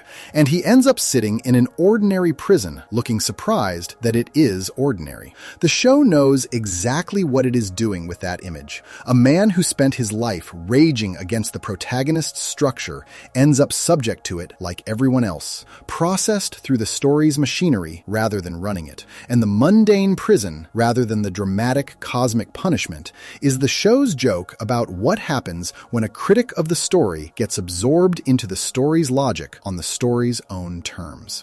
None of this undoes the crimes. None of it is an argument that the eye-patch Morty sitting in the ordinary prison does not belong there on the merits of what he actually did. The argument is narrower and more precise than that. He identified a real mechanism in the story that the story confirms every time it runs the mechanism through a new scene. The protagonist gets the complex framing and the structural protection and the sympathy vote, even when the record does not strictly support it. The antagonist gets the villain label and the moral simplification and the comeuppance beat, even when the antagonist spent most of his arc saying true things that the protagonist's side of the story was organized around not having to answer. Evil Morty was right that being called evil is a position in a narrative as much as it is a description of a person. He was also genuinely evil, and the show holds both of those facts without resolving the tension between them, because the tension between them is the most honest thing it can say about how stories work and who they protect when they are working. Before we move on, if you're enjoying this analysis, please consider subscribing. It helps the channel tremendously. The 7th section traced the protagonist structure and the protection it provides, the way the moral weight of an action follows the camera rather than the conscience. Next, the focus turns to the 8th claim, the one that concerns not the world around Rick, but the specific person beside him, and what Evil Morty understood about Ordinary Morty that Ordinary Morty still has not fully understood about himself. Section 8. What he knew about the boy beside him. Ordinary Morty is the easiest character in the show to misread, because the show asks the audience to read him from the inside, from his own perspective, from the vantage point of someone who experiences his life as a sequence of events happening to him, rather than as a pattern that can be seen clearly from a distance. From the inside, the relationship with Rick is complicated and warm, and sometimes terrible and mostly chosen. A bond between two specific people that has been tested enough times to feel real. From the outside, from the position Evil Morty occupied for the years he spent watching and planning and building his case, the relationship looks different. It looks like a person who was shaped to stay, staying, and mistaking the shape for a choice. Evil Morty's understanding of ordinary Morty is not simple contempt, though he performs contempt well enough that it reads as simple from a distance. The contempt has a specific target, which is not Morty's loyalty itself, but the way that loyalty functions as a closed system that cannot be interrupted by information. He can show Morty the factory. He can play him the footage of how Mortys are manufactured and seeded with memories and shipped as replacement parts. He can explain the breeding program in plain language and give him time to process it. And Morty's response to all of this is to look at Rick and wait for Rick to tell him it is not true. And when Rick says it is complicated, Morty accepts complicated as an answer and eventually goes back to standing beside the man the footage was about. Evil Morty watches this happen and calls it what it is. And the word he uses is bread, which is the most honest word available, and the one that closes off the interpretation that Morty is simply making a generous choice about a complicated person. The show tracks Morty's development across its run with genuine investment. He is not the same person at the end of several seasons that he was at the beginning, and the changes are real rather than cosmetic. He has been through enough to leave marks, and the marks show. He is harder in certain places, more guarded in others, capable of decisions in the later seasons that the early Morty could not have made because the early Morty did not yet have the experience to understand what the decisions cost. The show treats this as growth, and by most measures, it is growth, the accumulation of experience producing something more complex than what was there before. But the growth across all of it has a ceiling that Evil Morty noticed and described before anyone else in the story named it. The ceiling is Rick. The growth happens inside the relationship, is shaped by the relationship, returns to the relationship as its organizing principle, and the thing that the growth consistently does not produce is a Morty who considers leaving permanently and does not immediately find reasons to return. This is the insight Evil Morty offers to Morty Prime in the Rick Mirai Jack dinner scene that Morty has the most trouble absorbing. The offer of the second seat on the ship, later revealed to be a lie and a toilet, is framed as a genuine choice that Morty has to make in real time. Stay with Rick, knowing everything he now knows, or go with the person who just showed him what the world looks like without Rick at its center. The offer is not genuine, which is a cruel move, but the framing of it is honest. Evil Morty is presenting Morty with the actual structure of his situation, the fact that there is an outside and that he could be on it, and watching to see whether the designed forgiveness engages before the honest evaluation can complete. It does engage, quickly and completely, and Morty chooses Rick, and Evil Morty's response is not surprise. It is something closer to recognition, the confirmation of a prediction he made based on his understanding of what Morty was built to do in exactly that moment. What he understands about Morty that Morty does not fully understand about himself is the relationship between the forgiveness and the identity. Morty's sense of who he is across the run of the show is substantially organized around his relationship with Rick. He is the grandson. He is the sidekick. He is the one Rick chose, the Mortiest Morty, the specific boy at the center of the specific adventure. When Evil Morty tells him that the specificity is manufactured, that any Morty with the right brain signature and the right memory installation would be having these adventures in his place, the challenge is not only to his understanding of the relationship, it is to his understanding of himself. Because if the relationship was designed rather than chosen, then the identity built around the relationship is also a product of the design, rather than something that belongs to him in any primary sense. He is not the chosen grandson. He is the current instance. The show stages this challenge carefully and honestly, and the most honest thing it does is show how quickly Morty moves away from the challenge and back toward the framing that the relationship makes available. He is angry for a moment. He is devastated for a moment. And then the moment passes and the relationship resumes, not because the challenge was answered, but because the designed response to exactly this kind of challenge is already in him, waiting, and it is faster and stronger than his capacity to sit with the discomfort long enough to let it change something. Evil Morty predicted this. He built the offer around it, knowing that the offer would be refused, because the refusal was was the demonstration he wanted to make, not to hurt Morty, but to show Morty Prime his own machinery in operation in real time, in a situation where the stakes were high enough that the operation could not be dismissed as habit.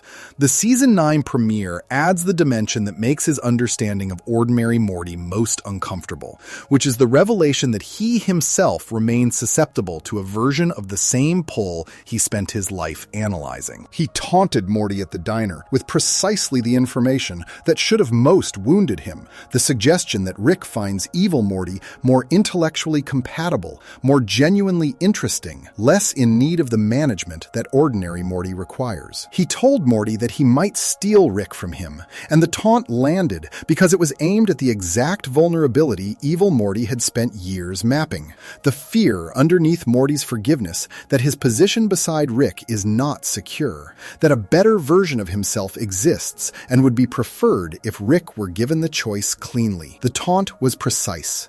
It was the work of someone who understood ordinary Morty's deepest anxiety and had no hesitation about pressing it. What the taunt also revealed, though the episode leaves this in the background rather than making a speech of it, is that Evil Morty understood ordinary Morty's anxiety because he shared a version of it. He used the Omega device not to be free of Rick, but to make Rick unable to leave. He built a coercive version of the bond he claimed to have transcended, and the coercive version served the same function as the designed forgiveness in ordinary Morty, keeping the relationship in place, ensuring the presence of the person who organized the dynamic even after every stated reason for their presence had been removed. Evil Morty escaped the crib. He did not escape the need the crib had been built around, and his understanding of ordinary Morty's need was as sharp and accurate as it was, partly because he was describing something he recognized from the inside of his own experience, rather than purely from observation. Morty Prime's arc across the series offers the clearest, long-form evidence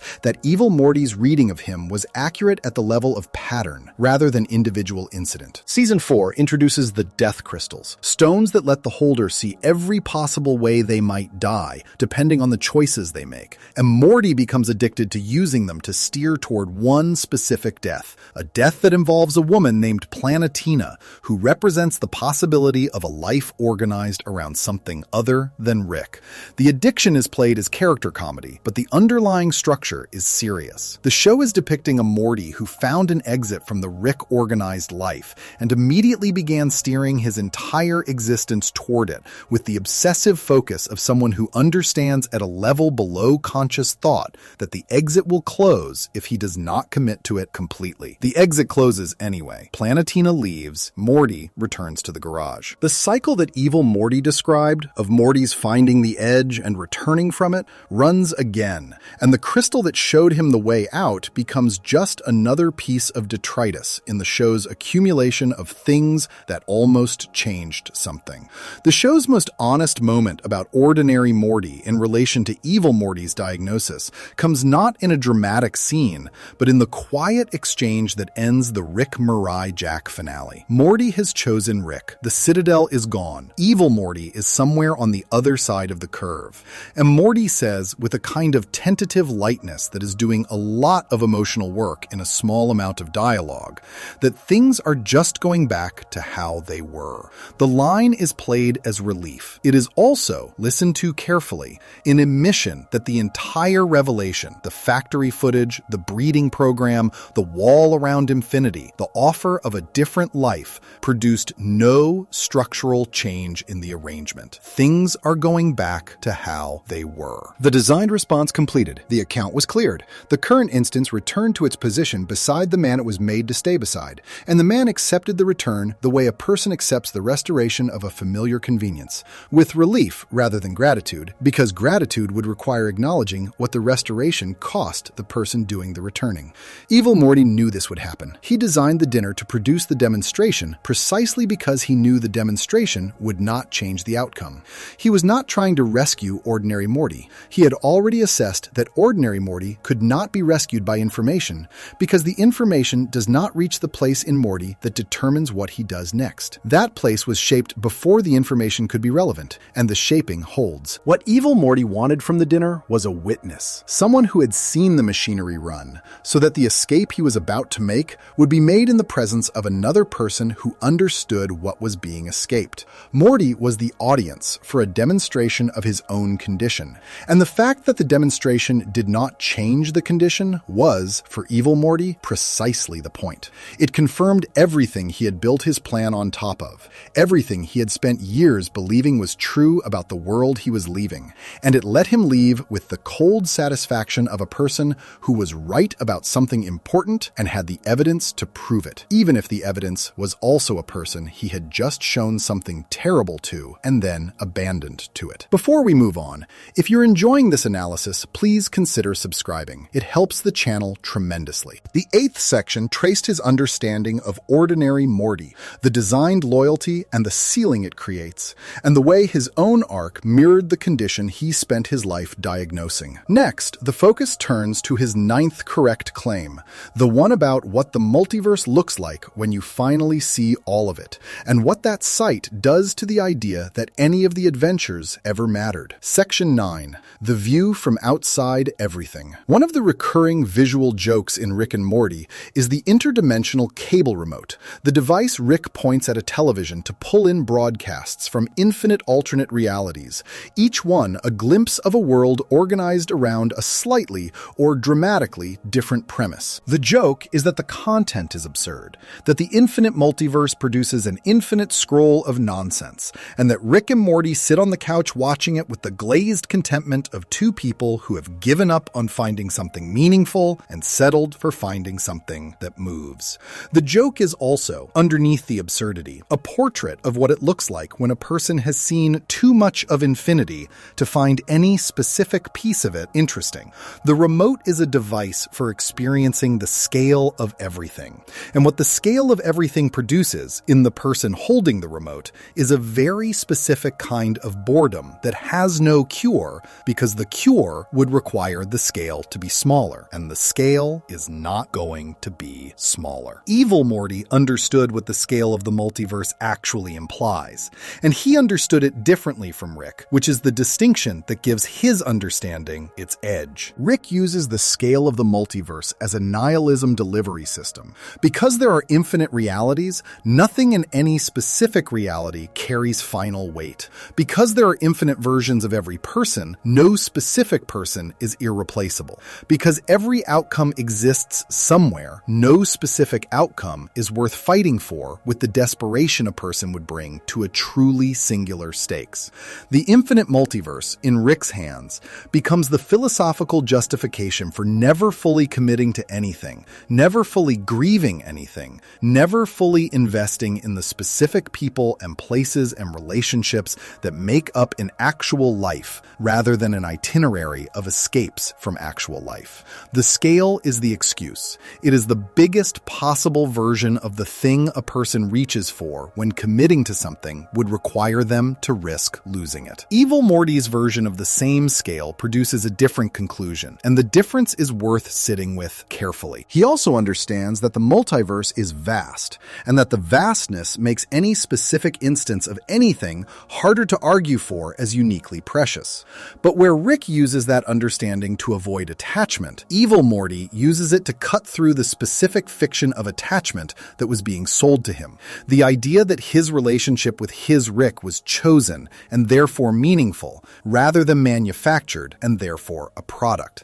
The scale of the multiverse, in his hands, becomes not an argument against caring, but an argument against pretending that the caring you were designed to feel is the same as caring you arrived at freely. The nihilism is the same raw material. What he makes with it is a scalpel rather than a blanket, something precise rather than something that covers everything equally in the same gray. What he sees when he looks at the full scope of the multiverse, without the filter of the central finite curve narrowing the view to the part that flatters the Ricks, is both more and less than Rick's version of infinite possibility.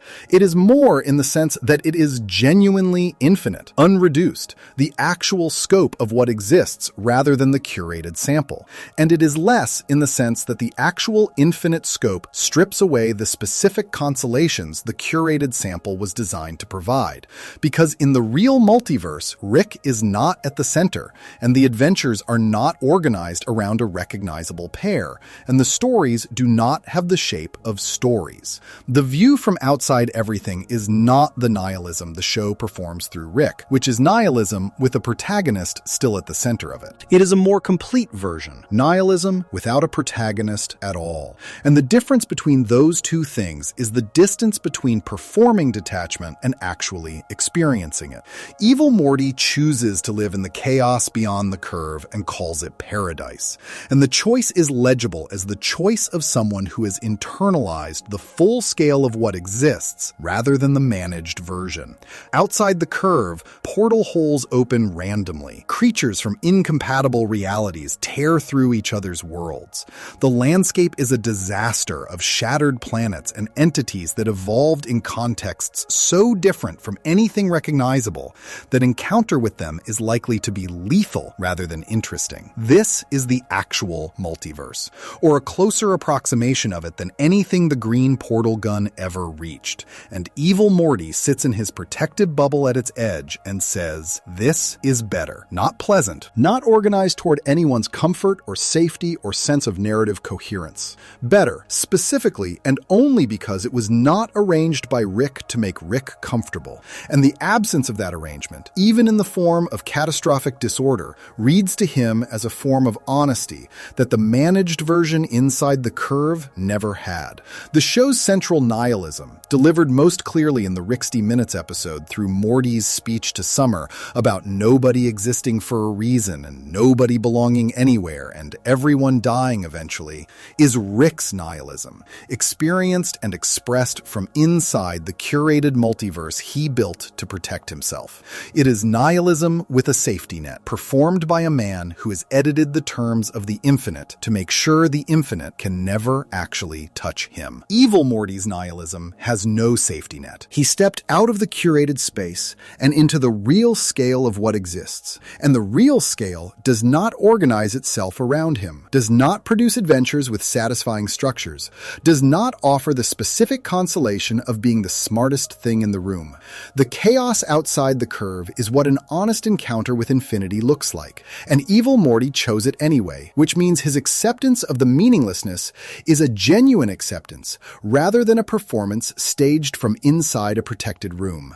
The Unmortican episode shows him living this in practice before any crisis interrupts it. He moves through the chaos, gathering resources, navigating the random violence of a truly unmanaged multiverse, and returns to his mansion to sit by his pool.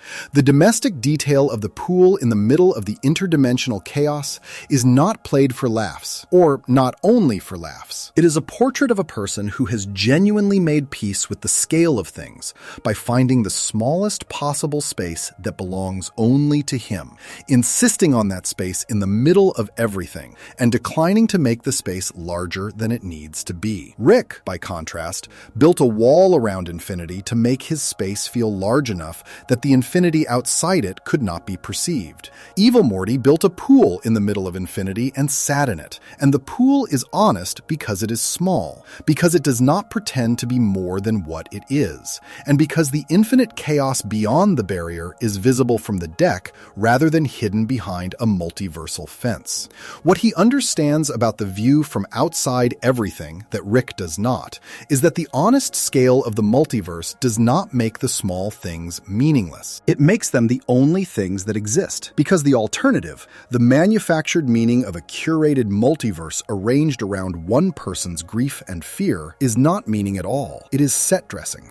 The actual multiverse has no set dressing. It has chaos and the occasional pool and whatever a person can build and protect inside the chaos.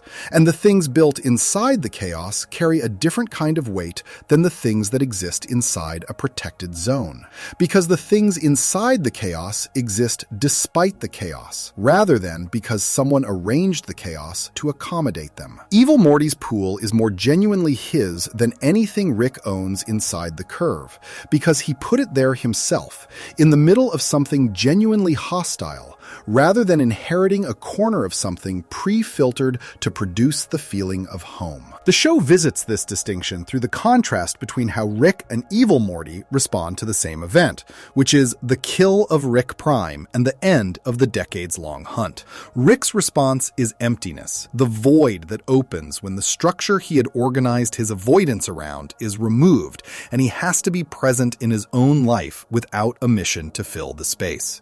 Evil Morty's response is a warning, a piece of genuine advice delivered to a version of Morty he has no particular affection for, that just letting Rick complete the revenge will not end well emotionally. The warning is accurate, and the accuracy comes from Evil Morty understanding something about the view from outside a long-held mission that Rick has not yet had to understand because he has not yet completed it.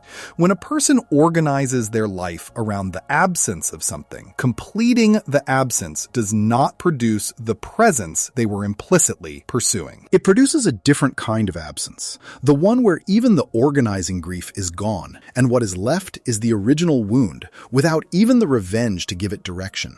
Evil Morty knows this because he completed his mission earlier. He got out. He crossed the curve. And what waited on the other side was not freedom in the simple sense of relief, but freedom in the more demanding sense of having to decide what to do with a life that is no longer organized around escape. The Season 9 premiere shows what he decided, which was to use the most powerful weapon in the multiverse to recreate a coercive version of the relationship he escaped. And the show treats this as both a villain move and an honest admission that the view from outside everything is harder to inhabit than the view from inside a cage, because the cage at least provides the walls that tell a person where they are. Without the walls, the person has to decide where they are for themselves, and the person whose entire development happened inside the cage may not have the equipment for that decision, even if they have the intelligence. The nihilism he expresses about ordinary Morty's situation, the cold, accurate reading of the forgiveness as a program rather than a choice, is also a nihilism he applies to the adventures themselves, to the accumulated record of everything the show presents as meaningful consequence. Every adventure Rick and Morty have inside the curve is an adventure inside a managed reality, which means the stakes of each adventure are, at a level the characters cannot easily access, manufactured stakes. The dimension being saved or destroyed is a dimension selected by the curve to be one where the saving or destroying matters to Rick in some way. The people being helped or abandoned are people whose reality was pre-filtered for Rick's comfort. The grief and the triumph and the moral weight of each episode exist inside a bubble that was inflated by hand, and the inflation was done by the same people the adventures are supposedly putting things on the line for. Evil Morty refuses the bubble. He refuses to find the adventures meaningful on the terms the bubble is offering, not because he is incapable of finding things meaningful, but because he identified the bubble as a bubble and cannot unfind it. This is the most painful kind of correct, the kind where the accuracy of the perception destroys the capacity for the comfort the perception is about. He cannot enjoy the adventure because he knows what the adventure is made of, and what the adventure is made of is the same material as the cage, which is the same material as the design of the forgiveness, which is the same material as the label that was put on him by the people who needed the label more than they needed the truth. Everything connects back to the same source, the organizing ego at the center of the curated multiverse. And seeing the source clearly makes every downstream product of the source impossible to consume without tasting the source in it. The view from outside everything is not better in the conventional sense. It is colder and more dangerous, and does not provide the warmth of narrative structure or the comfort of being inside a story that is going somewhere. Evil Morty chose it anyway, and the choice is the most honest thing the character does across his entire arc. The one decision that is fully his, rather than a product of the system he was born inside, or the coercive arrangement he built to replace it. He chose the cold, clear view over the warm, managed one, and he built a pool to sit by in the middle of the cold and dared anyone to tell him the pool was not worth having. The show does not disagree with him. It just makes sure the audience sees what the cold looks like when the pool is all there is, and leaves the question of whether that is enough open rather than answered. Because the question of whether freedom from manufactured meaning is better than the manufactured meaning itself is not a question that has an answer the show is willing to provide on on anyone's behalf.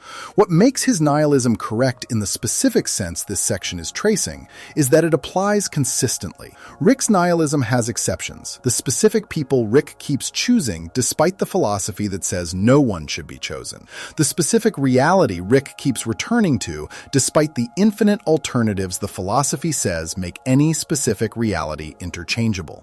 Evil Morty's nihilism has fewer exceptions, and the exceptions it has are honest about being exceptions rather than claiming to be consistent with the philosophy. He built a pool. He knows it is a pool. He does not call it a universe, or a family, or a destiny. He calls it a pool and sits in it. And that is the whole claim, which is a more honest relationship with the scale of things than the man who built a wall around infinity and called it the multiverse. Before we move on, if you're enjoying this analysis, please consider subscribing. It helps the channel tremendously. The 9th section traced the view from outside everything, the difference between nihilism performed inside a managed infinity and nihilism lived inside the actual scale of what exists. Next, the final section, the accounting, the question of what it means that he was right about almost everything, and what the show does with that correctness in the end. Section 10, what it costs to be right. Being right about everything is not the same as winning, and the show knows this well enough to make it the quiet thesis of Evil Morty's entire arc. The distinction matters because the popular reading of him tends to collapse the two,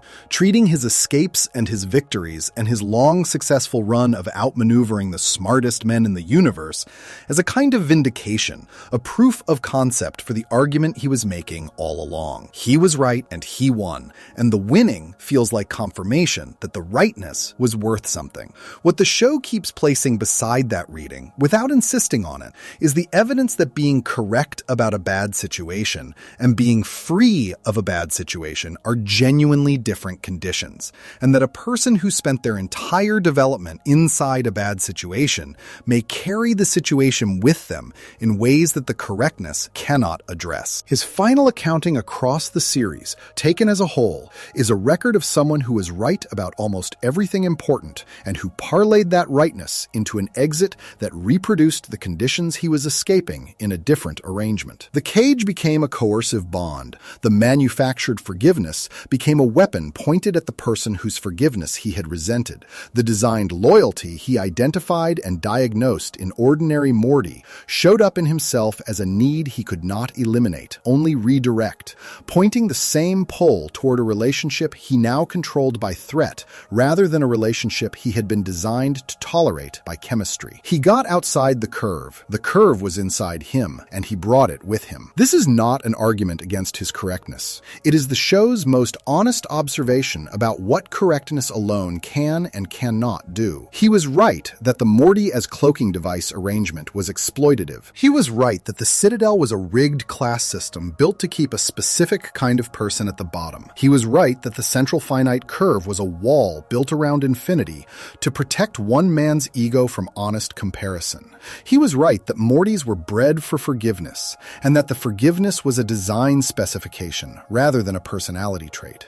He was right that Rick's trauma had been converted into infrastructure for avoiding the grief rather than processing it. He was right that being called evil by the hero of a story is a position in a narrative rather than a moral verdict derived from consistent ethical principles applied across all actors. He was right about all of it, and the rightness did not heal him, because the wound the rightness was responding to was not a wound that correctness can address. The wound is what the show keeps placing at the center of his story without ever quite making a speech about it. The fact that he was a Morty before he was Evil Morty, which means he was a person who went through what Mortys go through, who was dragged on adventures and used as camouflage and shaped toward forgiveness and told in 100 small ways that his interior life was secondary to the convenience of the person he traveled beside. The Unmortrican episode shows this origin in the most compressed form possible. A Morty worn down by the accumulation of exactly that experience until the accumulation reached a threshold, and something that had been designed to absorb and forgive refused to absorb and refused to forgive and reached instead for a way to make the situation stop. The turn is not portrayed as heroic. It is portrayed as a breaking point, which which is a different thing. The difference between a person choosing a direction and a person running out of capacity to continue in the direction they were pointed. A breaking point is not a philosophy. It is what happens when the designed tolerance reaches its limit, and what comes out the other side of a breaking point is shaped as much by the pressure that caused the break as by any intention the person might have had about who they wanted to become. Evil Morty became someone who could do what he did because the breaking point removed the designed forgiveness and left behind a person with the intelligence and the anger and none of the softening that had kept both of those from producing the actions they eventually produced. He is not evil because he chose evil as a value system. He is what happens when a person built for one purpose is pushed past the design tolerance and the design breaks. And what was underneath the design was a mind with no particular orientation toward kindness, because kindness had never been selected for, only compliance, and compliance is not the same thing. The show's willingness to show this without demanding a specific response from the audience is one of the more sophisticated things it does with him as a character. He is not redeemed, he is not condemned in the simple way that requires no further thought. He is presented as a person whose situation was as he described it, whose response to that situation produced real harm to real people, and whose correctness about the situation does not retroactively justify the harm or make it smaller. The harm and the correctness coexist without resolving, which is the show's most adult move with a character it could have handled much more simply. The cost he pays in the Season 9 premiere is designed to fit the crime in a way that is also designed to fit the person. He does not get the dramatic cosmic punishment a person of his capabilities and ambitions might expect. He gets ordinary prison. He gets transferred to a facility indistinguishable from what any reasonably unpleasant person might expect to face for temporal violations, without the elaborate suffering that would at least confirm his significance, without the science fiction grandeur that would make his imprisonment feel proportionate to his history. He sits in a cell and finds out that it looks like a cell. And the comedy of the scene is real, but the thing underneath the comedy is the show making a point about what the conclusion of his story says about the protagonist structure he spent so much of his life identifying and criticizing. He ended up inside it anyway. The story processed him the way stories process the people who oppose their protagonists, through the narrative machinery that turns opposition into a problem to be resolved and resolution into a satisfying outcome for the audience sitting on the protagonist's side of the screen. He was right that the label came from the story's structure rather than from consistent ethical principles, and the story used that very structure to put him in a cell without having to answer any of the arguments he made on his way there.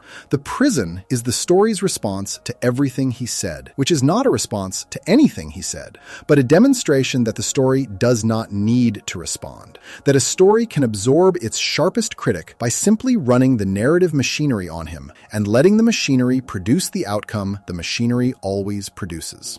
He argued that the protagonist structure was unfair, and the protagonist structure said yes, and then it arrested him. What costs him most is not the prison, though. The prison is recent, and he will almost certainly escape it, because that is what he does, and because the show has been renewed far enough into the future that a character this useful to the writers will not stay off the board permanently. What costs him most is the Season 9 premiere's quiet revelation about what he actually wanted from the years between the escape and the return. Because what he wanted was not freedom in any sense the word usually carries. He wanted Rick. He wanted a version of the relationship that worked in his favor rather than against him. A version where his presence was sought rather than manufactured, where the bond was maintained by the other person's need rather than by his own design. He blackmailed Rick into spending time with him, and the show frames this correctly as a villain's move and also as a lonely person's move. The two things not canceling each other out, but sitting together in the same frame. The loneliness is the cost that the correctness could not address. He was right about why the original relationship was bad. He understood the mechanism of his own exploitation with a clarity that no other character in the series has matched. He could articulate in precise language exactly what was wrong with what had been done to him, and why it was wrong, and who benefited from it continuing. And none of that understanding produced a person who knew how to want something other than a version of the thing that was wrong. wrong. Because understanding a bad situation and developing the emotional resources to build something outside it are different projects. And the breaking point gave him the first without creating conditions for the second. He got out and he could not figure out what to do with the out. And the pool was beautiful, and the chaos was honest, and the mansion was his, and none of it was enough, because enough had not been part of the design either. The accounting of his correctness also has to include what it cost the people who were not him. The Ricks and Mortys ground up for the escape, the population of the Citadel processed into fuel for the dimensional drive, the ordinary people in the ordinary universes whose ordinary lives were disrupted or ended by the machinery of his various plans. He never denied these costs, and he never particularly defended them. When Rick lists the body count in the un-Mortican confrontation, Evil Morty does not argue about the numbers or explain why they were necessary in a way that asks for sympathy. He operates with the specific absence of the moral accounting that the show applies to Rick's body count, not because the show forgives him more, but because he does not ask to be forgiven, which is the one place where the parallel with Rick breaks most cleanly. Rick performs remorse when it serves the relationship and avoids it when it does not. Evil Morty does not perform remorse at all, which is not because he is more honest, but because the designed forgiveness that would have made the performance feel natural was the first thing that broke in him, and without it, he has no practice at the gesture. What the show ultimately does with the full record of his correctness is place it beside the full record of his damage and decline to tell the audience which one matters more. Both records are complete, both are legible. The arguments he made were accurate, and the harm he caused was real. And the lonely person who ended up in an ordinary prison after a life of being right about everything is recognizably both the product of the system he was raging against and the person who did what he did inside that rage. The show does not ask for a verdict. It asks the audience to hold the whole thing at once, the correctness and the cost, the accurate diagnosis and the monstrous treatment, the escape and the loneliness that came with it, the pool and the chaos beyond it, and the prison at the end. The title of this video is Why Evil Morty Was Right About Everything, and the case has been made across 10 sections in the specific sense the title intends. He was right about the cloaking device. He was right about the curve. He was right about the Citadel. He was right about the forgiveness. He was right about Rick's avoidance. He was right about the protagonist structure. He was right about ordinary Morty's ceiling. He was right about what the full scale of the multiverse looks like without the filter. The record supports the claim. The record also shows a person who converted every correct perception into a weapon and every weapon into a version of the same relationship he was trying to escape, and who ended up in a cell that looked like a cell, surprised that the story put him there, which is the most human moment the character ever has,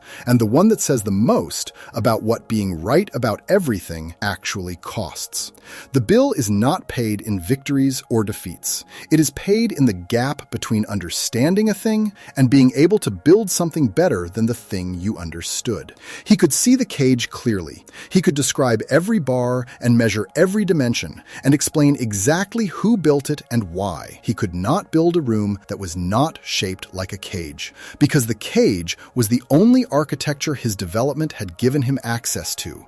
And rightness about the architecture is not the same as having a different blueprint. He left the original cage and built one with a pool. The pool is beautiful, and it is his, and the chaos beyond it is honest. And the bars, if you look carefully from the deck on a clear day outside the curve, are still there. The parallel with ordinary Morty runs all the way to the end of the accounting, and it is the sharpest edge in the whole story. Ordinary Morty was shaped to stay, and he stays. Evil Morty was shaped to stay, refused to, escaped, and then used a weapon of infinite destruction to recreate the conditions that would make staying feel like a choice he was allowed to make, rather than a design he was forced to run. The two responses to the same original condition look completely different from the outside, and from the inside, they are organized around the same central absence, the thing that was never given to either of them, which was a version of the relationship that did not require one party to be less than a person in order to function. Ordinary Morty forgives his way back. Evil Morty points a gun at the door. Both of them end up in the same room. The final image the show gives him is the ordinary prison, again. And the final detail is his surprise that it is ordinary. He expected something proportionate, something that acknowledged the scale of what he had done and what he had understood and what he had survived to arrive at this outcome. What he got was a cell like any other cell, and the surprise is the last correct thing about him, the recognition that the story was never going to give him a punishment that confirmed his significance, because confirming his significance would mean conceding that his critique of the story's structure had weight, and the story is not going to do that. It is going to put him in an ordinary cell and let the ordinary cell be the answer, and he is going to sit in it and understand correctly exactly what the ordinary cell means about the story that put him there. If you enjoyed this video essay, make sure to subscribe. Thanks for watching, and I'll see you in the next one.